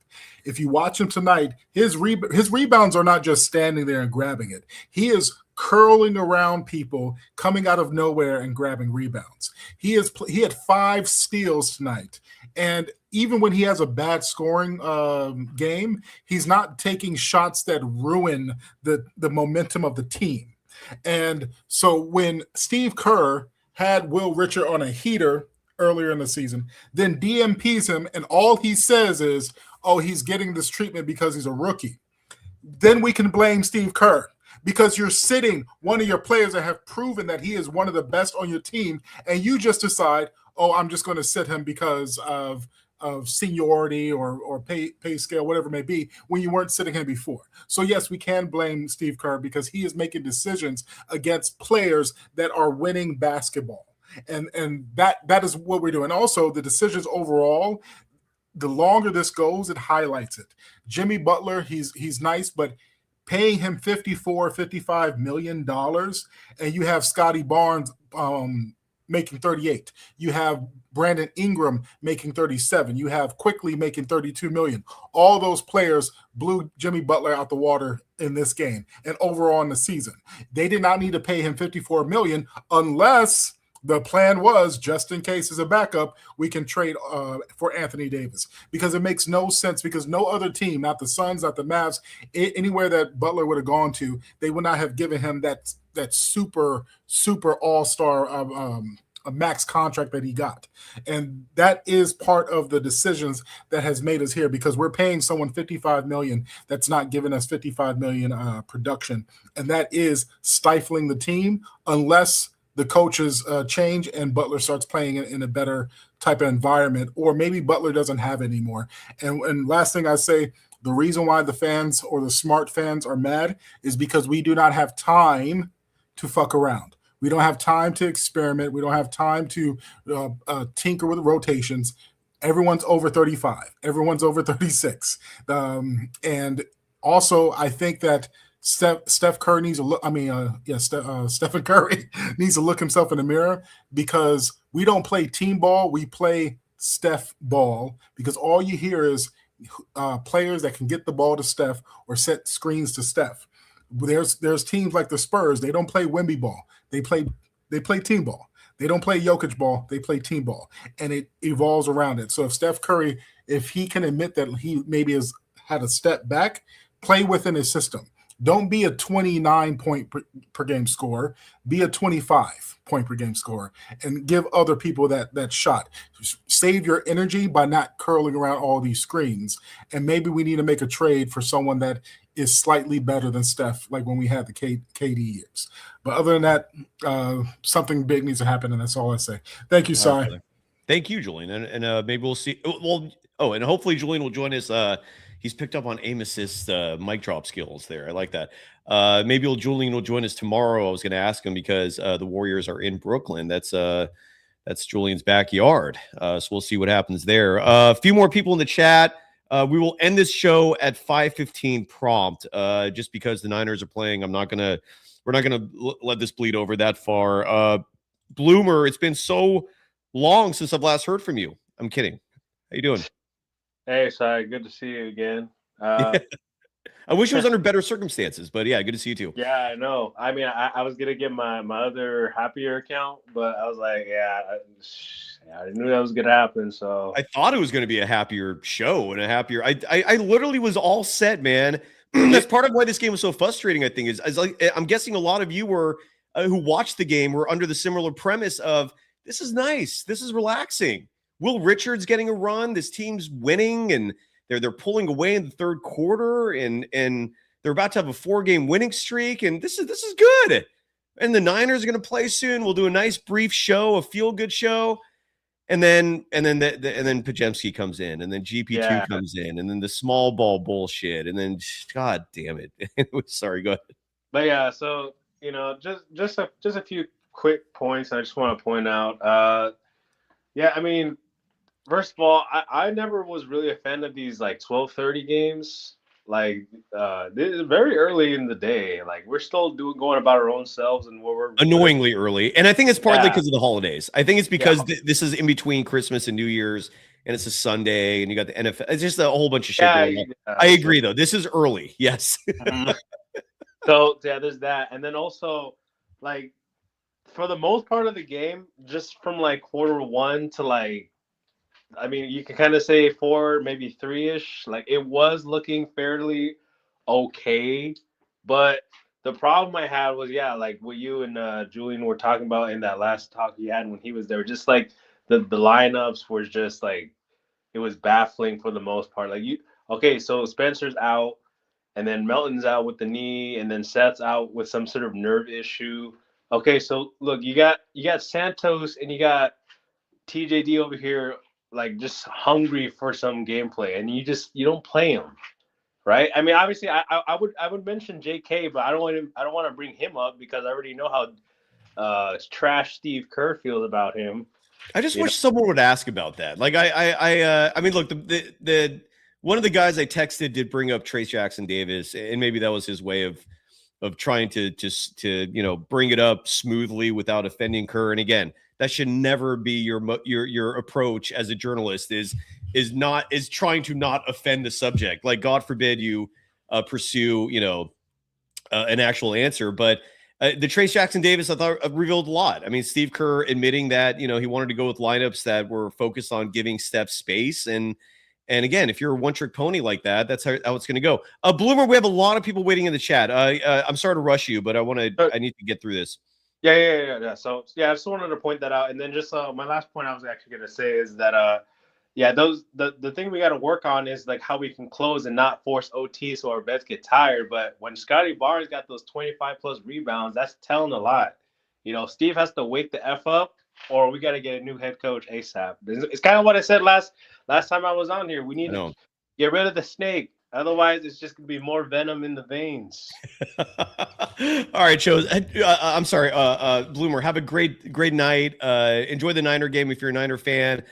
This guy, Chosen, you're on the show. You love Steve Kerr, apparently. How you doing? Man, I don't love Steve Kerr. Okay. However, it's not, and obviously Steve Kerr makes some stupid mistakes. All coaches do, man. Right? Well, there's but levels. It ain't. They're all making an equal amount of stupid mistakes. But you can't blame, man. You can't blame Kerr that pros can't get past a press break. These dudes been playing since what? They was 6 years old, probably practicing press breaks every day. Will Richard even said it. Why would you go to the corner knowing they're going to come and double team? Why would you do that? Kerr can't get on the court and make decisions for these guys. We couldn't get past a press break, man. He should have called the timeout though during that third quarter run. That's what he should have did. Which players were not able to get past this press break? Do you remember the specific individuals on the court? Steph turned it over. Will Richard turned it over. GP turned it over. Draymond made a foolish pass in it. And then Jimmy wouldn't even come back to help. Like he doesn't know the placement. And I'm saying these guys should know this, man. They've been practicing it for 20, 30 years, man. That's fair. But let me ask you this. And that's what created that run.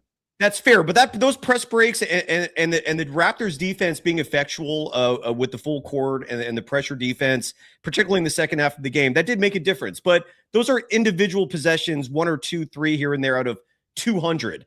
Bigger picture. Why do you absolve Kerr from DNPing Guy Santos, Trace Jackson Davis? Why do you absolve him from the minutes that Brandon Pajemski gets, for the GP2 gets, that Buddy Hield gets? I don't absolve them from that, but what I would say is this. As much as I like those players and they're fan favorites, those guys are end of the bench players for any other team. The fact that that's what we have to play is sickening, man. You can't blame Kerr. He didn't build this team. And how can – but hold on. Chosen, you got to stop for 1 second, please, because we got to address that. You just said something, and that is your logical fallacy. Kerr doesn't have to play those guys. He has other options that are better options. That's the root of this issue. This is where you pretend that Kerr is forced to play GP2. No, he's not. You act like Kerr is forced to play Brandon Pajemski. No, he's not. What happened to Pat Spencer? Why isn't Pat Spencer getting a run anymore? What happened to Guy Santos? Y'all got to make up your mind. Either y'all don't want him to play small ball or y'all want him to play the small players. Y'all get mad for him playing small ball, and then you say put these small guys in. Come on, man. Chosen. If this is going to work, we got to address this individually. You just did a logical fallacy there. It's called a straw man, where you deflected, where instead of addressing the fact that Kerr has better options, now you're just saying, well, they're all small. Well, even if they're all small, there are better small players and worse small players. There are levels to this. Do you think Pat Spencer is worse than Brandon Pajemski? I don't know. Well, to be honest, I don't know. I don't want to downplay Pat Spencer. He gave us some big minutes, but big minutes in spurts. I mean, they was calling it like the second coming of Jeremy Lin was Spinsanity or whatever. Like that happens for some players. They have some hot moments, right? I'd love to see if Spencer has some more to his game. However, I'm not going to out now say he's better than Potts, and I don't like Potts, to be honest. But you don't know that. None of us know that. The only way we can actually get an answer on that is if we see the minutes. And you're sitting here pretending Kerr should be absolved from the blame when he controls the minutes. And what about Guy Santos? How do you justify Guy Santos sitting at the end of the bench while GP2 and Buddy Hield are playing? Well, Buddy is a different story. GB2 is a much better defender, and we need him for point of attack defense. It's either him or Will Richard. Did you watch the game today? Because GB2 wasn't doing jack shit out there to help the team. Then he have a couple of blocks, some putbacks. I mean, he didn't do too bad, man. He didn't come up 200. 1, 2, 3 possessions. Those couple of possessions though make a big difference, man. Those couple of possessions make a big difference. Did it tonight? Has it at all this whole season? It didn't tonight because it completely fell apart in the third and fourth quarter. Season?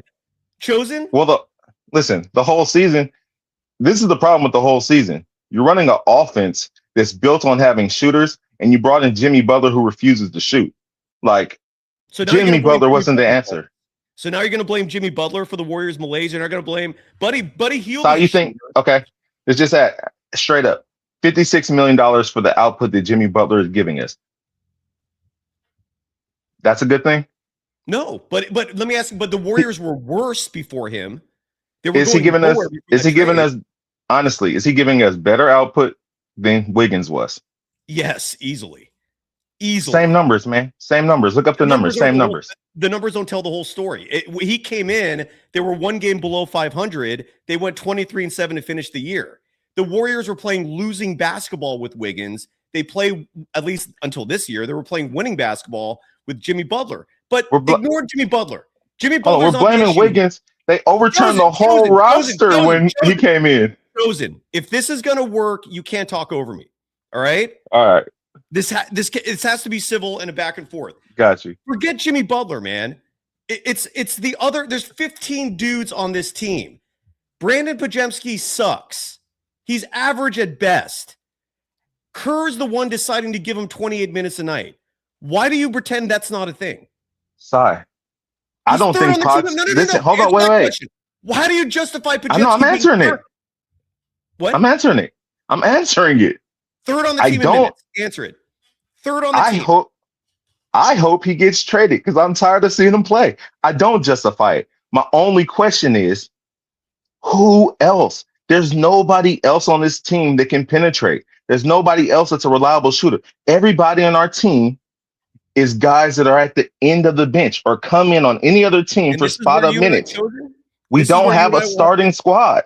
This is where you and I will have to agree to disagree, because when I look at the who got DNPs, Pat Spencer, better than Podziemski. And if you think it's up for debate, let's watch him play some more then. We can't debate this if the guy just sits at the end of the bench. Guy Santos, better option than GP2 and Buddy Hield. DNP. Jonathan Kuminga, who they could have used tonight against Scotty Barnes getting 25 rebounds. You don't think he could have been used? DNP'd. Trace Jackson Davis. Steve Kerr's answer for the DNP is he wanted more spacing for Steph. How do you justify those DNPs? And if Steph is the important player here, how do you justify 37 minutes for him in regulation? It's not sustainable. And you just want to ignore all that shit. It's not that I want to ignore it. But it's that I realize, looking at all those other guys that you just mentioned, they wouldn't make us a winning team. How do you know even that? if he played them instead? How do you know that? We've seen these guys play night in and night out. None of those guys are every night players. Bullshit. Chosen, this is my show, not yours. You cannot talk over me. I'm muting you right now because this is my show. You have to be respectful here. You have to respect. People can just watch your mouth run. That's fine. You have to be respectful. You cannot ignore the fact that Brandon Podziemski's third on this team in minutes. You can't ignore the fact that 4 superior players are DNP'd, and you can't assume. It is an assumption that if Kerr plays those guys, that's not winning basketball. You're unmuted. Sorry, I'm not trying to talk over you. While I'm talking, you keep starting talking. I was just finishing what I was saying, brother. You can't ramble for a 3-minute point that is illogical and is a tangent that has nothing to do with the topic. I'm asking you, why do you assume playing those guys results in losing basketball? When has Guy Santos ever showed you that he doesn't belong out there? Every time Kuminga gets minutes, 30 plus more specifically, he produces. Every time he plays, they win when he gets real minutes. So why are you assuming the opposite? When Pat Spencer plays, they win. Or did those Bulls and Cavaliers games not count? So why are you assuming playing those guys automatically means a loss? I'm not assuming that playing those guys automatically. You just did. I'm not assuming that it automatically equals a loss every night, but they're not the type of players to play every night if you want to win. Based on whose opinion? Kerr's? Based on we've seen these guys now for 2 years, going on 3 years. They're cool to come off the bench. They're good to come off the bench. They didn't come off the bench. But these aren't starting caliber players. They didn't play at all. Name one young player that Kerr's developed. Name one young Moody. player who got better under his tenure. One. Moody.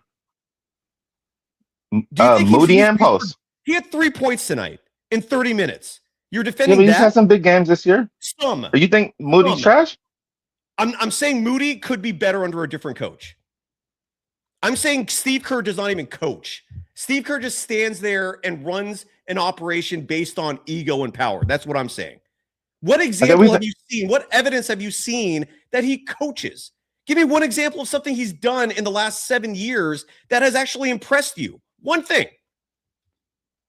I mean, he's won championships. He didn't win shit. He was on the court. He won a championship, but he coached the championship He was on the court. Steph was on the court. That is a disrespect to the players. What is Kerr doing that magically wins a championship? Not to mention 5 of the last 7 head coaches who have won a title fired.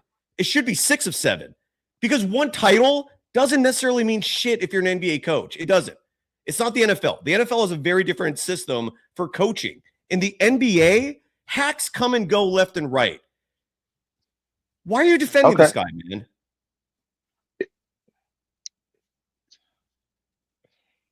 Who has proven that they would be a better option as a coach if we fired Kerr? Well, how did Kerr prove he was going to be good before he got hired? Sometimes you got to roll the dice, man.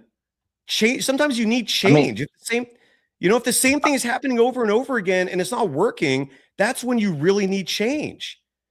This is not working. But like, why are you keep defending this guy? This is what I don't get. There are a lot of folks like you, Chosen, and I just don't understand why you have this loyalty to the man. I don't get that part of it.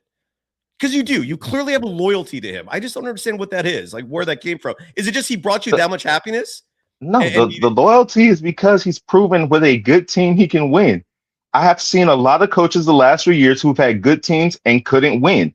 He's proven with a good team he can win. With a subpar team, I'm not ready to let him go. If we had a good team, I'm going to throw everything at him. I can't stand his rotations.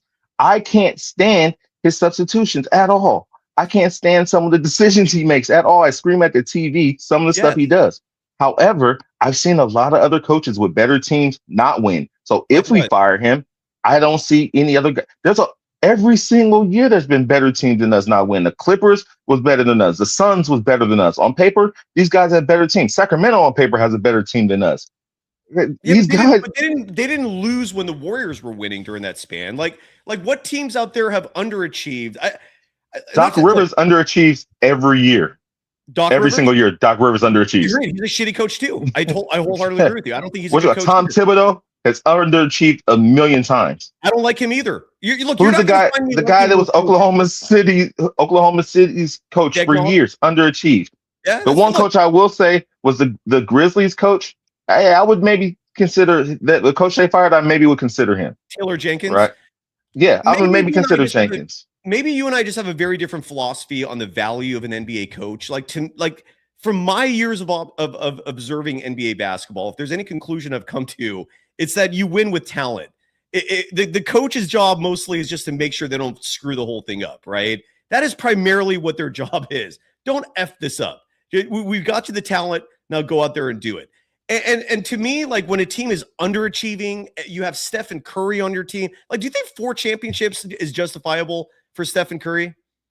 Because I don't. I think he should have had 5 at least by this point. And I would say yes. What? I would say yes, we should have 5 or 6. However, injuries stop that. I mean, that's not on Kerr that we had injuries in the championships. You know what I mean? I don't care who was coaching, man. All we had was Steph, a broke down Boogie, a broke down Iggy, and a broke down Draymond. That was all we had. Well, 2019, that's all we had. But they also had, and then we got it done in 2021. But chosen under that same rhetoric, you could also say Steve Kerr had like the most stacked teams imaginable in 2017 and 18, and yet you're going to credit him for those 2 championships. Any coach is winning titles with that team. It's so much more about the personnel than it is about the coach, right? And again, we could agree to disagree on the philosophy behind that. Like, I just don't like awful coaching. Did you see that episode when he was on here a couple weeks back? I missed it. Coaching is a guy whose YouTube channel, he just screams but he points out like really specific plays where that coaching is failing. And he hates every NBA coach. He could not come up with a a name for one good coach. I was trying to get that out of him. He hates all of them. And I don't blame him. I really don't, because I watch the game too. And I talk with a lot of former players and even Kurt once sometimes. Dude, NBA coaches are just like, it's all about the talent, man. And we could agree to disagree that the talent was there or not there these last few years.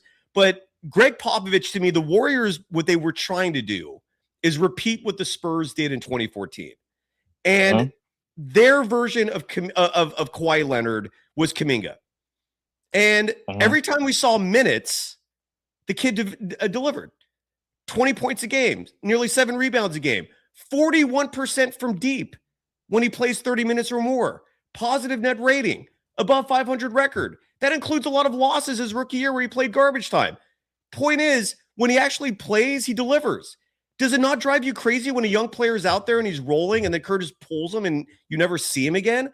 That's not development, man. You're never going to see a player emerge under that type of guidance or whatever you want to call it. You need minutes, man. You need some faith. Kerr doesn't do that. He's a one-trick pony who's just Steph or bust, man. That's just my take on it. I don't know. I just don't understand why, like, you're just like ride or die with this guy. Like, you don't think another coach could come in here and do better? You think that's impossible? I don't think it's impossible, but every time I hear people say fire him, I don't see people offering up who would do better. I mean, I saw Spo only get 2 wins out of that super team that he had. Okay, and he's a good coach. Yep. Right? How many wins did Steve Kerr get out of this? 4, should have been 5 or 6. Right? One of them definitely is not his fault. But there's not a lot of coaches out there that could come in, especially with this subpar roster.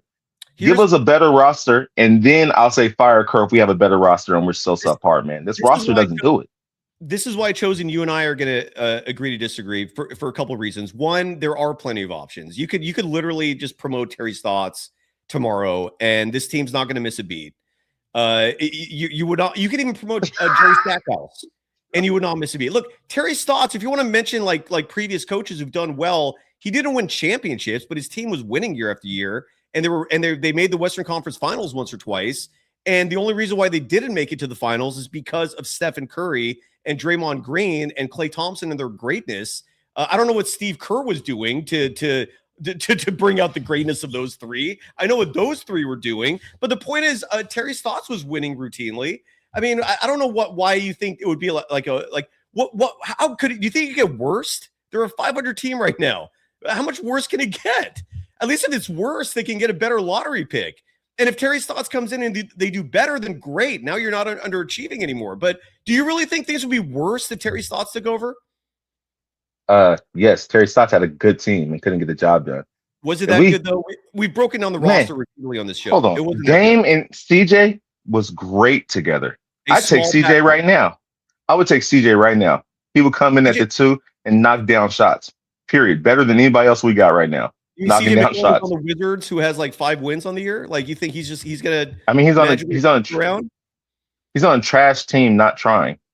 That's what happens for years. And what I'm asking is, why do you think CJ McCollum previously with the Pelicans, they weren't doing jack shit there either? I don't know why you'd think he'd come in and just magically flip a switch. Like, did you not pay attention to the first 5 games of the season? Did that not count for you? Why wouldn't it? What do you mean? Because you act like this team doesn't have the talent. And I'm saying they do, but Kerr's bearing the talent at the end of the bench. All the players that were making a difference in those first 5 games, that entire rotation, that strategy, poof, for no good reason. What was the justification in your mind for that? Well, it's not that we don't have talent. It's we don't have, in this current NBA, we don't have the talent to win on a nightly basis. We have the talent to win in some spurts here and there. We're good enough to win some games here and there. We don't have a reliable number 2. We really don't, man. I'm sorry. Jimmy is not that guy anymore. He just tries to foul bait. He won't even shoot. I don't know why. He just acts like he couldn't shoot no more. You know what I'm saying? We just don't have the team to win every night, man. You showed up here. I respect that tremendously. You know, you showed up. Okay, like a lot of people in the chat were calling you out for not showing up. You showed up. I respect that amazingly, and I'm not going to change your mind clearly, and that's okay. Yeah. But I just look. We could agree to disagree that the lineups we saw the first 5 games of the season, when they beat the Nuggets, dude, you don't beat the Nuggets, man, unless you got something cooking there. That front court of Dre, Jimmy, and JK, that was real, dude. And when you surround those 3 on the court together with Steph, and the 5th could be Moody, the 5th can be Will Richard, the 5th can be Guy Santos. You could even put Jimmy at the 2 and put Quentin Post out there, then have a super big lineup. What I'm saying is the talent is there to have something very special. Steve Kerr just refuses to implement it, and he never justifies the reasoning. And here's the last thing I'll leave you with this, Chosen. I don't know if you agree with me on this or not. Have you ever had a shitty boss in life? A shitty boss in life? Yes, at a workplace. I don't know what that is. Like, have you ever had a job? Yeah. Yes. Yes, of course. Does Kerr not remind you of that in the way he treats the young players? Well, I think I said this to you before I came on the show. You have coaches that are development coaches, and you have championship coaches. You usually don't have a coach that can do both. And so, no, I don't think he's a development coach at all. Right. So why do you He's still a want him on the championship team coach. when this team is clearly, like, as currently constructed? I mean, with him leading the way, like this isn't going anywhere. You're just steadfast, Steve Kerr to the end, huh? No, I just think that if we make the right trades, we can still win a championship. And then we need a championship coach. But if they decide to do a rebuild, he's definitely not the man for the job. They need a development coach. Are there any trades out there you really like now? Man, so I was running through some stuff last night, and I think if they was willing to let Jimmy go, we could do some really nice things. And I want MPJ, man. I think he would do great for us. Long, athletic. That's what last time you came on, that's what you argued for. Yes. Okay. And now it's starting to look like there's traction. There's people talking about it. So I hope it happens. Do me a favor. But we need a Joe. shooter. Will you come back on tomorrow? Because the Warriors are playing Brooklyn tomorrow. We're all going to get a firsthand look. I don't have League Pass, so I don't. Yeah. I only watch the nationally televised games in every Warriors game. So I have not had a chance to observe Brooklyn this much, other than highlights. Tomorrow's going to be my first really good look at Michael Porter Jr. and maybe a lot of people's, because they're in my boat where they don't have the money to buy League Pass and enjoy those spoils. With that said, will you join me tomorrow night after we watch the game so we can analyze Michael Porter Jr. together? As soon as I get off, I'm headed to South Lake Tahoe to take my kids to the snow. All right, I'm going to try. I'm going to try. If I'm on here, it means it was good reception. I'll try. Chosen, I'm not gonna bug you when you have family commitments. All right, well, join it if you get. Are you gonna be able to watch the game? I'm hoping so. We'll see how the day goes. Try to record it if you can, because I'm fascinated. Because you're right, you're not the only one who's bringing a Michael Porter Jr. I even heard, like, I think a Simmons or one of these national guys recently brought him up as a potential trade target to the Warriors. Honestly, I don't hate it. I just like if you're doing it for Butler, I don't hate it. If you're doing it to gut the young pieces, I don't know if I support that. But we'll see, man. This is crazy. I respect you for coming here. You went into the Lions Den, brother, and I just respect you. You actually had a chance to talk it out with me. But ultimately, you think Kerr should just stay. You just don't. You think that the GP2 minutes, the Brandon Pajemski minutes, the lack of development with young players, not on Kerr. I hope those things change. However, I just don't see a good replacement. One thing I will say though, Cy, I'm really happy you brought it up earlier, because I don't know what the fascination with the media is on the small ball thing. We were never a small team. We were only called small ball because Draymond played center. We had 6'7", 6'8" guys with long wingspans all those years. I don't know when we turned into a 6'4" and under team. And Chosen, it was also called small ball partly because people were disregarding wingspans at that point, right? Like that was just a very subtle yet very innovative tactic that Bob Myers implemented in his personnel decisions, is respecting the fact that wingspans do make up for a lack of physical height, right? Like because your arms are still reaching up there and causing havoc. And you're absolutely right, dude. Like that was. I don't know what you call those versions of the Warriors, but it was medium ball. But like, and then, again, this is why Kerr drives me crazy, and why I don't understand why he doesn't drive you crazy. The small ball is because of him. Like GP2, I know you love him, and I know a lot of people love him, but he's 6'2", man. He's 6'2". Like, he was getting killed out there tonight. Brandon Pajemski, a little taller at 6'4", but he only has a 6'5" wingspan, and he's slow-footed. So defensively, he's a sieve. He's a liability. Like, Kerr's the one making those decisions. Like, do you think the front office should just take all that away Is that what Yes. you prefer? Okay. Yes. We got 9 guys 6'4" and under. I don't. That's Some of the nights I'm like, I don't even know who else he could put out there. They're all fair. 6'4" and under. That's fair. That's fair. All I do know is from knowing what goes on behind the scenes with the Warriors that they every decision they make, they talk to him about it, and maybe they shouldn't. Maybe that's a massive mistake that the front office is doing, because what they don't want is players just sitting at the end of the bench not playing. And so that's why they try to get these guys. Podziemski, I think the draft pick with Podziemski, they were hoping for better 3-point shooting. He did shoot 43.8% in college, and currently he's around 38 career-wise, 39, maybe 40 this season, which is not bad, but the consistency is not always there. But I feel you. I appreciate you coming on, man. All right, man. Thanks. I got to hit the road, man. Y'all be blessed. Have a great trip, dude. You're going up to Tahoe, you said? Yeah. Have fun. North or south? South. I love south. The 50 sketchy. Be careful, all right? Okay. Appreciate you. I'll see you soon, Chose. I respect that tremendously. He went to the Lions Den. He came on. Alan Day, longtime Golden Days. Or what was your reaction to Man. I respect that. He came on. We had a healthy back and forth. No, I feel man. like we kind of came the- to like the- a meeting point there where it's like the front office should not be giving Kerr that. Like, I am upset that they re-signed GP2. I didn't get that. He's such a crutch for Steve Kerr. I hate the fact that Kerr has crutches. Like, that's a flaw as a coach. But look, we all love GP2, but you should have known that if Kuminga's important, you don't re-sign GP2, right? Like, unless Steph is behind that signing, and then it's like a whole other headache. Anyways, how are you doing, brother? My voice is going out. I'm ready to watch the Niners. How are you? I know I got a few minutes, man. I'm disappointed in Chosen. I don't even know the guy, but I'm extremely disappointed, man. I hope you're listening, but you can't. I mean, I rewatch the show and just pay attention to the contradictions laid out through the entire conversation. How's at one point you're gonna say, okay, well, it's not Steve Kerr's fault if this guy can't run this play, this guy can't make this shot, but at the same time, you lay out the red carpet for credit for him when the team was stacked with the Avengers and all of a sudden winning. And how are you gonna utter the words and say, oh, he's a championship coach? No, he's a championship coach because he had the Avengers. He had no side. Me and you had the same coaching experience as Steve Kerr.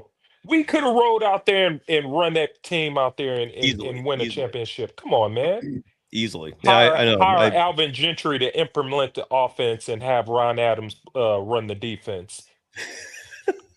Do we not remember when Steve Kerr was sick with back injuries and nerve issues? Luke Walton came in and ran that same ship, and we've never seen a team win that consistently during this entire run. Do we not remember that? No, I Come 100% on, remember man. that.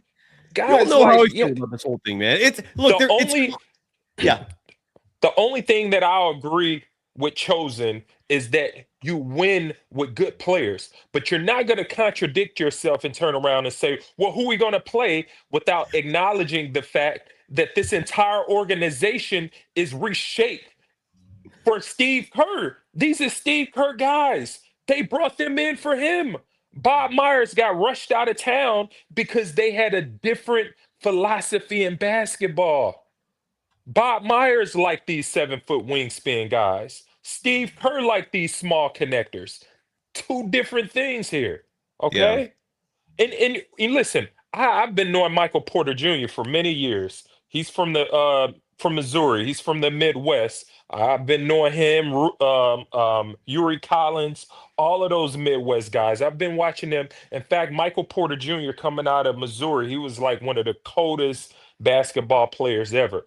But one thing I'll say is that he's always had injury issues. But on top of that, do we not forget that Denver pushed him out of town the same way that the Golden State is pushing Jonathan Kuminga? No, They and have the look, same Alan, frustrations. I want to give Chosen, who's back in the chat, saying y'all letting Dunleavy off the hook. Chosen did make one fantastic point that I can't push back on. I wish Chosen would put more of the impetus on Kerr as well. There's too much absolving, but he made one amazing point that I have zero pushback on, which is why the F are you giving him these players? Right? Now, does it suck that you have a head coach who acts like this with his personnel? Yes. All the different starting lineups. I showed this, and again, the underachieving. I don't think there should have been this many clutch games going back the last 3 years. This stat, I'll show for the screen again. We showed this at the very beginning. You say 52 and 52. I think I heard you. When Yeah, you they're said 52 and even 52. but the number, like 110 clutch games the last 3 years, man. That represents, so what, there's 246. Well, hold on. 246 games the last 3 years. Nearly half are clutch. Like, that's insane, man. And I guess the reason why I don't put the onus on the front office as much is because if you're a head coach, why are you doing the same shit over and over again to come to this conclusion? If there's no change, there's no like mixing it up, there's no innovation with your rotations or like that, there has to be an impetus on Kerr as well, man. Like, he can't be absolved from this. But I do think he like the one point that I absolutely bow to him on is, if you're the front office, why are you giving Kerr this mediocrity to choose from? Like you got, Man, you have a coach, you have to like take his toys away. I hate that part of it, but No, hang that tweet back, that message back up there. I want to respond to Chosen. Yes, I'll give Mike Dunleavy some blame when I figure out what he actually do for a living. I don't know what he do. I don't know what he's responsible of. The day he was hired, I think the next day he traded Jordan Poole. Can we really come out in here and say that he was responsible for trading Jordan Poole, or we're going to say that Steve Kerr and the organization was responsible for that? I don't know what Mike Dunleavy have done. Okay, and I can't hold him responsible for these second round picks of Pods and TJD and all these guys. Those are Steve Kerr guys. Those are Steve Kerr guys, man. Those aren't Dunleavy guys. I would say the only move that they probably allowed Dunleavy to do is go out and get his boy Jimmy Butler. That's probably it. And no, you're right. And look, the Jimmy Butler trade reeked of panic when it happened, right? The Warriors had to do something. They had to do something, right? And maybe it's the same premise with another trade. You just got to do something. I just feel like this team is ultimately just trying to survive the remaining Kerr years. Like there's no doubt they want to blow this thing up and they want to start over. And I can't find that Chosen clip again. I'm so sorry, dude. I mean, it's just listen. The problem is that they're at a point now that they have to blow it up, and they could have made subtle moves over time. Okay, easily. They could have moved instead of sacrificing Jordan Poole, you should have sacrificed Draymond Green. Okay, and if you would have done that, you wouldn't have to sacrifice Klay. Okay, but if you would have sacrificed Draymond Green a long time ago, you probably would have never lost Kevin Durant. Okay. And speaking of Klay, by the way, real quickly, it's worth mentioning this as well. Klay left unhappy, right? For sure. And a huge part of it was the fact that he felt undervalued. He didn't feel appreciated. I normally would sympathize with the folks saying that Klay's being a bit of a crybaby about all that, except for the fact that what he got upset about ultimately is that Brandon Podziemski leapfrogged him in the rotation. I don't blame him for that. Yeah. If you're going to bench Klay because he's regressing, he's aging, and the injuries are taking a toll and catching up, Podziemski ain't the answer. Like, of all the people you're going to replace Klay Thompson with, Podziemski? Like, that's that. And again, that's a Steve Kerr decision. That is not a front office decision. Oh, yeah. And you want to know why half of the franchise is pissed off and hate Pods? Maybe you should lean into that. That's maybe something to consider. You lost a franchise icon staple because of Pods. And if you pull up the numbers, guess what? Pods have yet to have a season that match Klay's bad season as he walked out the door. At one point. like I know Will Richard wasn't on the team back then, but let's say Moses Moody. Like something tells me if Kerr went to Klay and was like, look, man, we're trying to develop Moody. He needs minutes. Would you mind coming off the bench so that Moody can start? Something tells me Klay might be okay with that. Like, because that makes some goddamn sense, right? But Podziemski, Klay was looking at that going, "What are you out of your mind? Like you're gonna underpay me? You're gonna bench me for that dude? Like, I'd be living too, man."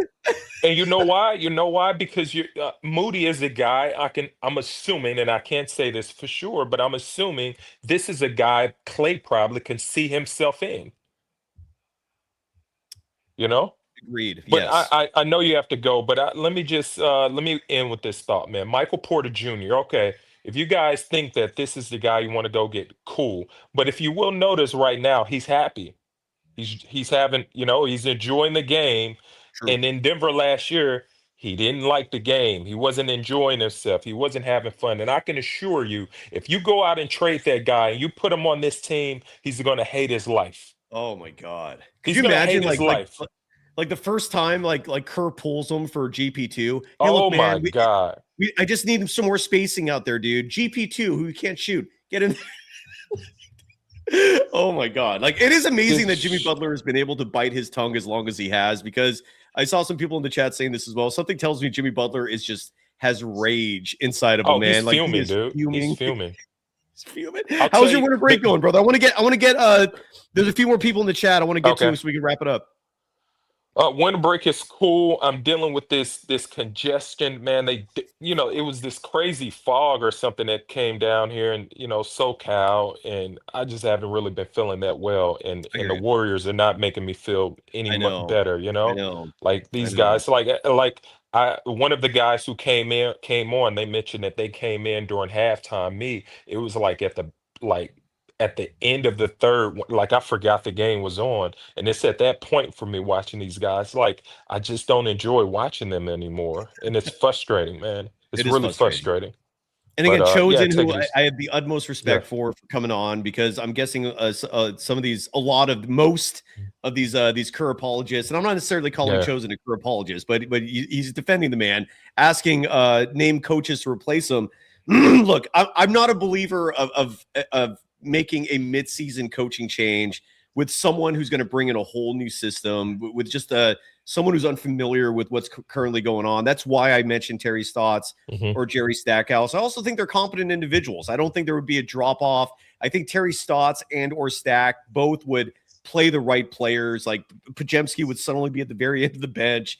GP2 would be at the end of the bench. Trace Jackson Davis would get a run. You'd get common sense personnel decisions again. Yeah, but if we're talking off season, then Brent Barry's my number one choice. Like, Brent Barry to me is your successor to Steve Kerr. That's just my opinion on it. But Alan, do you have any names? I just have to say this, man. Like, when organizations decide to make this move to fire a coach, they're not deciding, oh, well, who else is out there to replace? No, they fire the guy because they're not doing a good job. You fire him, and then you decide later what you're going to do. I mean, the organization is going in a new direction anyway, so it's plenty of guys out there. It's plenty of guys that's getting. Sam Cassell right now deserve a coaching job. Okay, there's plenty of coaches out there who could get a job. Jerry Stackhouse deserve a coaching job. He's been through the rigors of coaching life. Steve Kerr is a golden spoon coach. He didn't do nothing to deserve that job. He didn't do anything. So, I mean, it's guys out there. But I'll go and take off, man. Take it off, sir. All right, brother. Hope the fog lifts and the sun shines again on you in Southern California, Alan, and who's currently in law school. Former D1 player, by the way. And so his opinion I always take an extra special level of respect for. If you play D1 ball, you definitely have some additional knowledge when it comes to the sport of basketball. I'm going to bring all three last guests on together. Han Solo Dolo, Fire Kerr, why Kerr isn't fired. Han Solo Dolo, let's start with you. How are you doing and what's on your mind? I'm doing pretty well. I'm just pissed off about this game. Thanks for waiting, by the way. Thank you. No problem. But I'm going to be the conspiracy theorist here. Okay. I got a feeling this the NBA, Adam Silver, LeBron James, and Steve Kerr are all conspiring to take Steph down and ruin his legacy because he's starting to get into the GOAT conversations. They're starting to have that GOAT conversations. And if he wins his 5th, he's bringing LeBron James down in the GOAT conversations. Can the Lakers already did that. A quick pushback. What if Steph becomes a Nike guy? Is LeBron still the king? That's what I don't think so. I don't think so. Steph Curry has way more influence on the game and he's starting to reach up to that Michael Jordan influence. So to me, it feels like a conspiracy. The Lakers are doing bad now, and now that the Warriors are starting to win and gain some momentum, all of a sudden they're losing all these clutch games. And the last play where they called that foul on Steph, I know goddamn well if that was LeBron James, Luka Doncic, SGA, they're not ruining the game by calling a foul. They're going to give them a chance to shoot that shot, make it or miss. I don't know why they keep doing that to Steph Curry. And the foul you're referring to was Steph trying to protect the ball, and I think I don't even know if his arm made contact with the defender's face. It looked like maybe it was the ball or the hand, but it was the ball. That was a bullshit call. I feel you on that, man. That was unfortunate. I didn't realize the game started. I really need to go, but I want to hear voices, man. Han Solo Dolo, I promise you the next time you come on, I'll move you to the top, all right? Yes, sir. Next time you're number 1. Han Solo Dolo, have a great night, brother. And then Cam and Quentin, speak your piece, and next time I'm bringing you on first as well. Chosen, you fat fuck. Stop playing. Kerr is fucking trash. We could have had fucking anybody could coach that team. I could go coach that team. Bring Terry Stotts up. We won with Luke Walton. We won with Mike Brown. They're not going to be losing all these clutch games bringing in these small-ass players. That's the reason we keep losing, because he's closing with horrible lineups. He was closing with CP3 over Kuminga. That's why we lost all those games. Everything is about Kerr in these small-ass lineups. Kojo playing over Kuminga and Moody. Ty Jerome. That's what it is. It's Kerr. Anybody can come and make logical decisions. Let me not play 4 guards. That's it. GP2, Pods, Buddy, back in the fucking bench. Guy Santos, Kuminga, we can play multiple wings. TJD, post, get consistent minutes. It's that simple. Draymond, take your ass to the bench. Jimmy is running this shit. Jimmy is running the offense. Draymond, go fix your back, go do a podcast. That's as simple as it is. You're quitting, right? Yeah, that is Okay. me. Hey man, I love what you're talking about, Cam, but you know your shit. Cam that was Quentin, finish it up, brother. Yeah, but guys, relax. This is what we want. We want Yes, it Steve is. Kerr. Yes. We want his decisions to make him fall flat on his fucking, excuse my French, to fall on his face, and Mike Dunleavy to be forced to get Steve Kerr out of there. You know what I'm saying? What trips me out though, Si, is that every time we do win a game against trash opponents, they get in the press conference and start talking about, we're starting to develop chemistry and we're starting to get better and blah, blah, blah, blah. But as soon as we go against a good opponent and we lose because, small ball crap, he gets out there and blames, we didn't have a chance to practice. We're really not getting any practice time. I be like, dude, what are you talking about? How do you need practice time when every game is a practice? Every game you get a chance to see who's not who playing time is not a bonus to the team. Like, oh my God, I'm so happy to watch us lose. I don't even understand why y'all are mad to see this. I was hoping they lose the beginning of the game when Guy Santos didn't play. Lose every fucking game. Every time Buddy Hill checks in, I'm like, oh, thank you, God. Thank you. Because I know the game is going to flip. It's like anytime I see Pods check in, I'm like, thank you, God. Thank you. Steve Kerr is doing Steve Kerr things, and it's going to lead to a loss. So it's like, I don't know why you guys are so... went to the bench. We went like on a 10-0 run. I love all of you. You two will be in Han Solo Dolo. You're the first 3 up tomorrow night. You coming back? Yes, sir. I'm here every night, sir. Si, even when I don't try to log in and talk, I'm here every night, Si. I love you. Trust and me. we need that GoFundMe. Set it up, okay? I got you.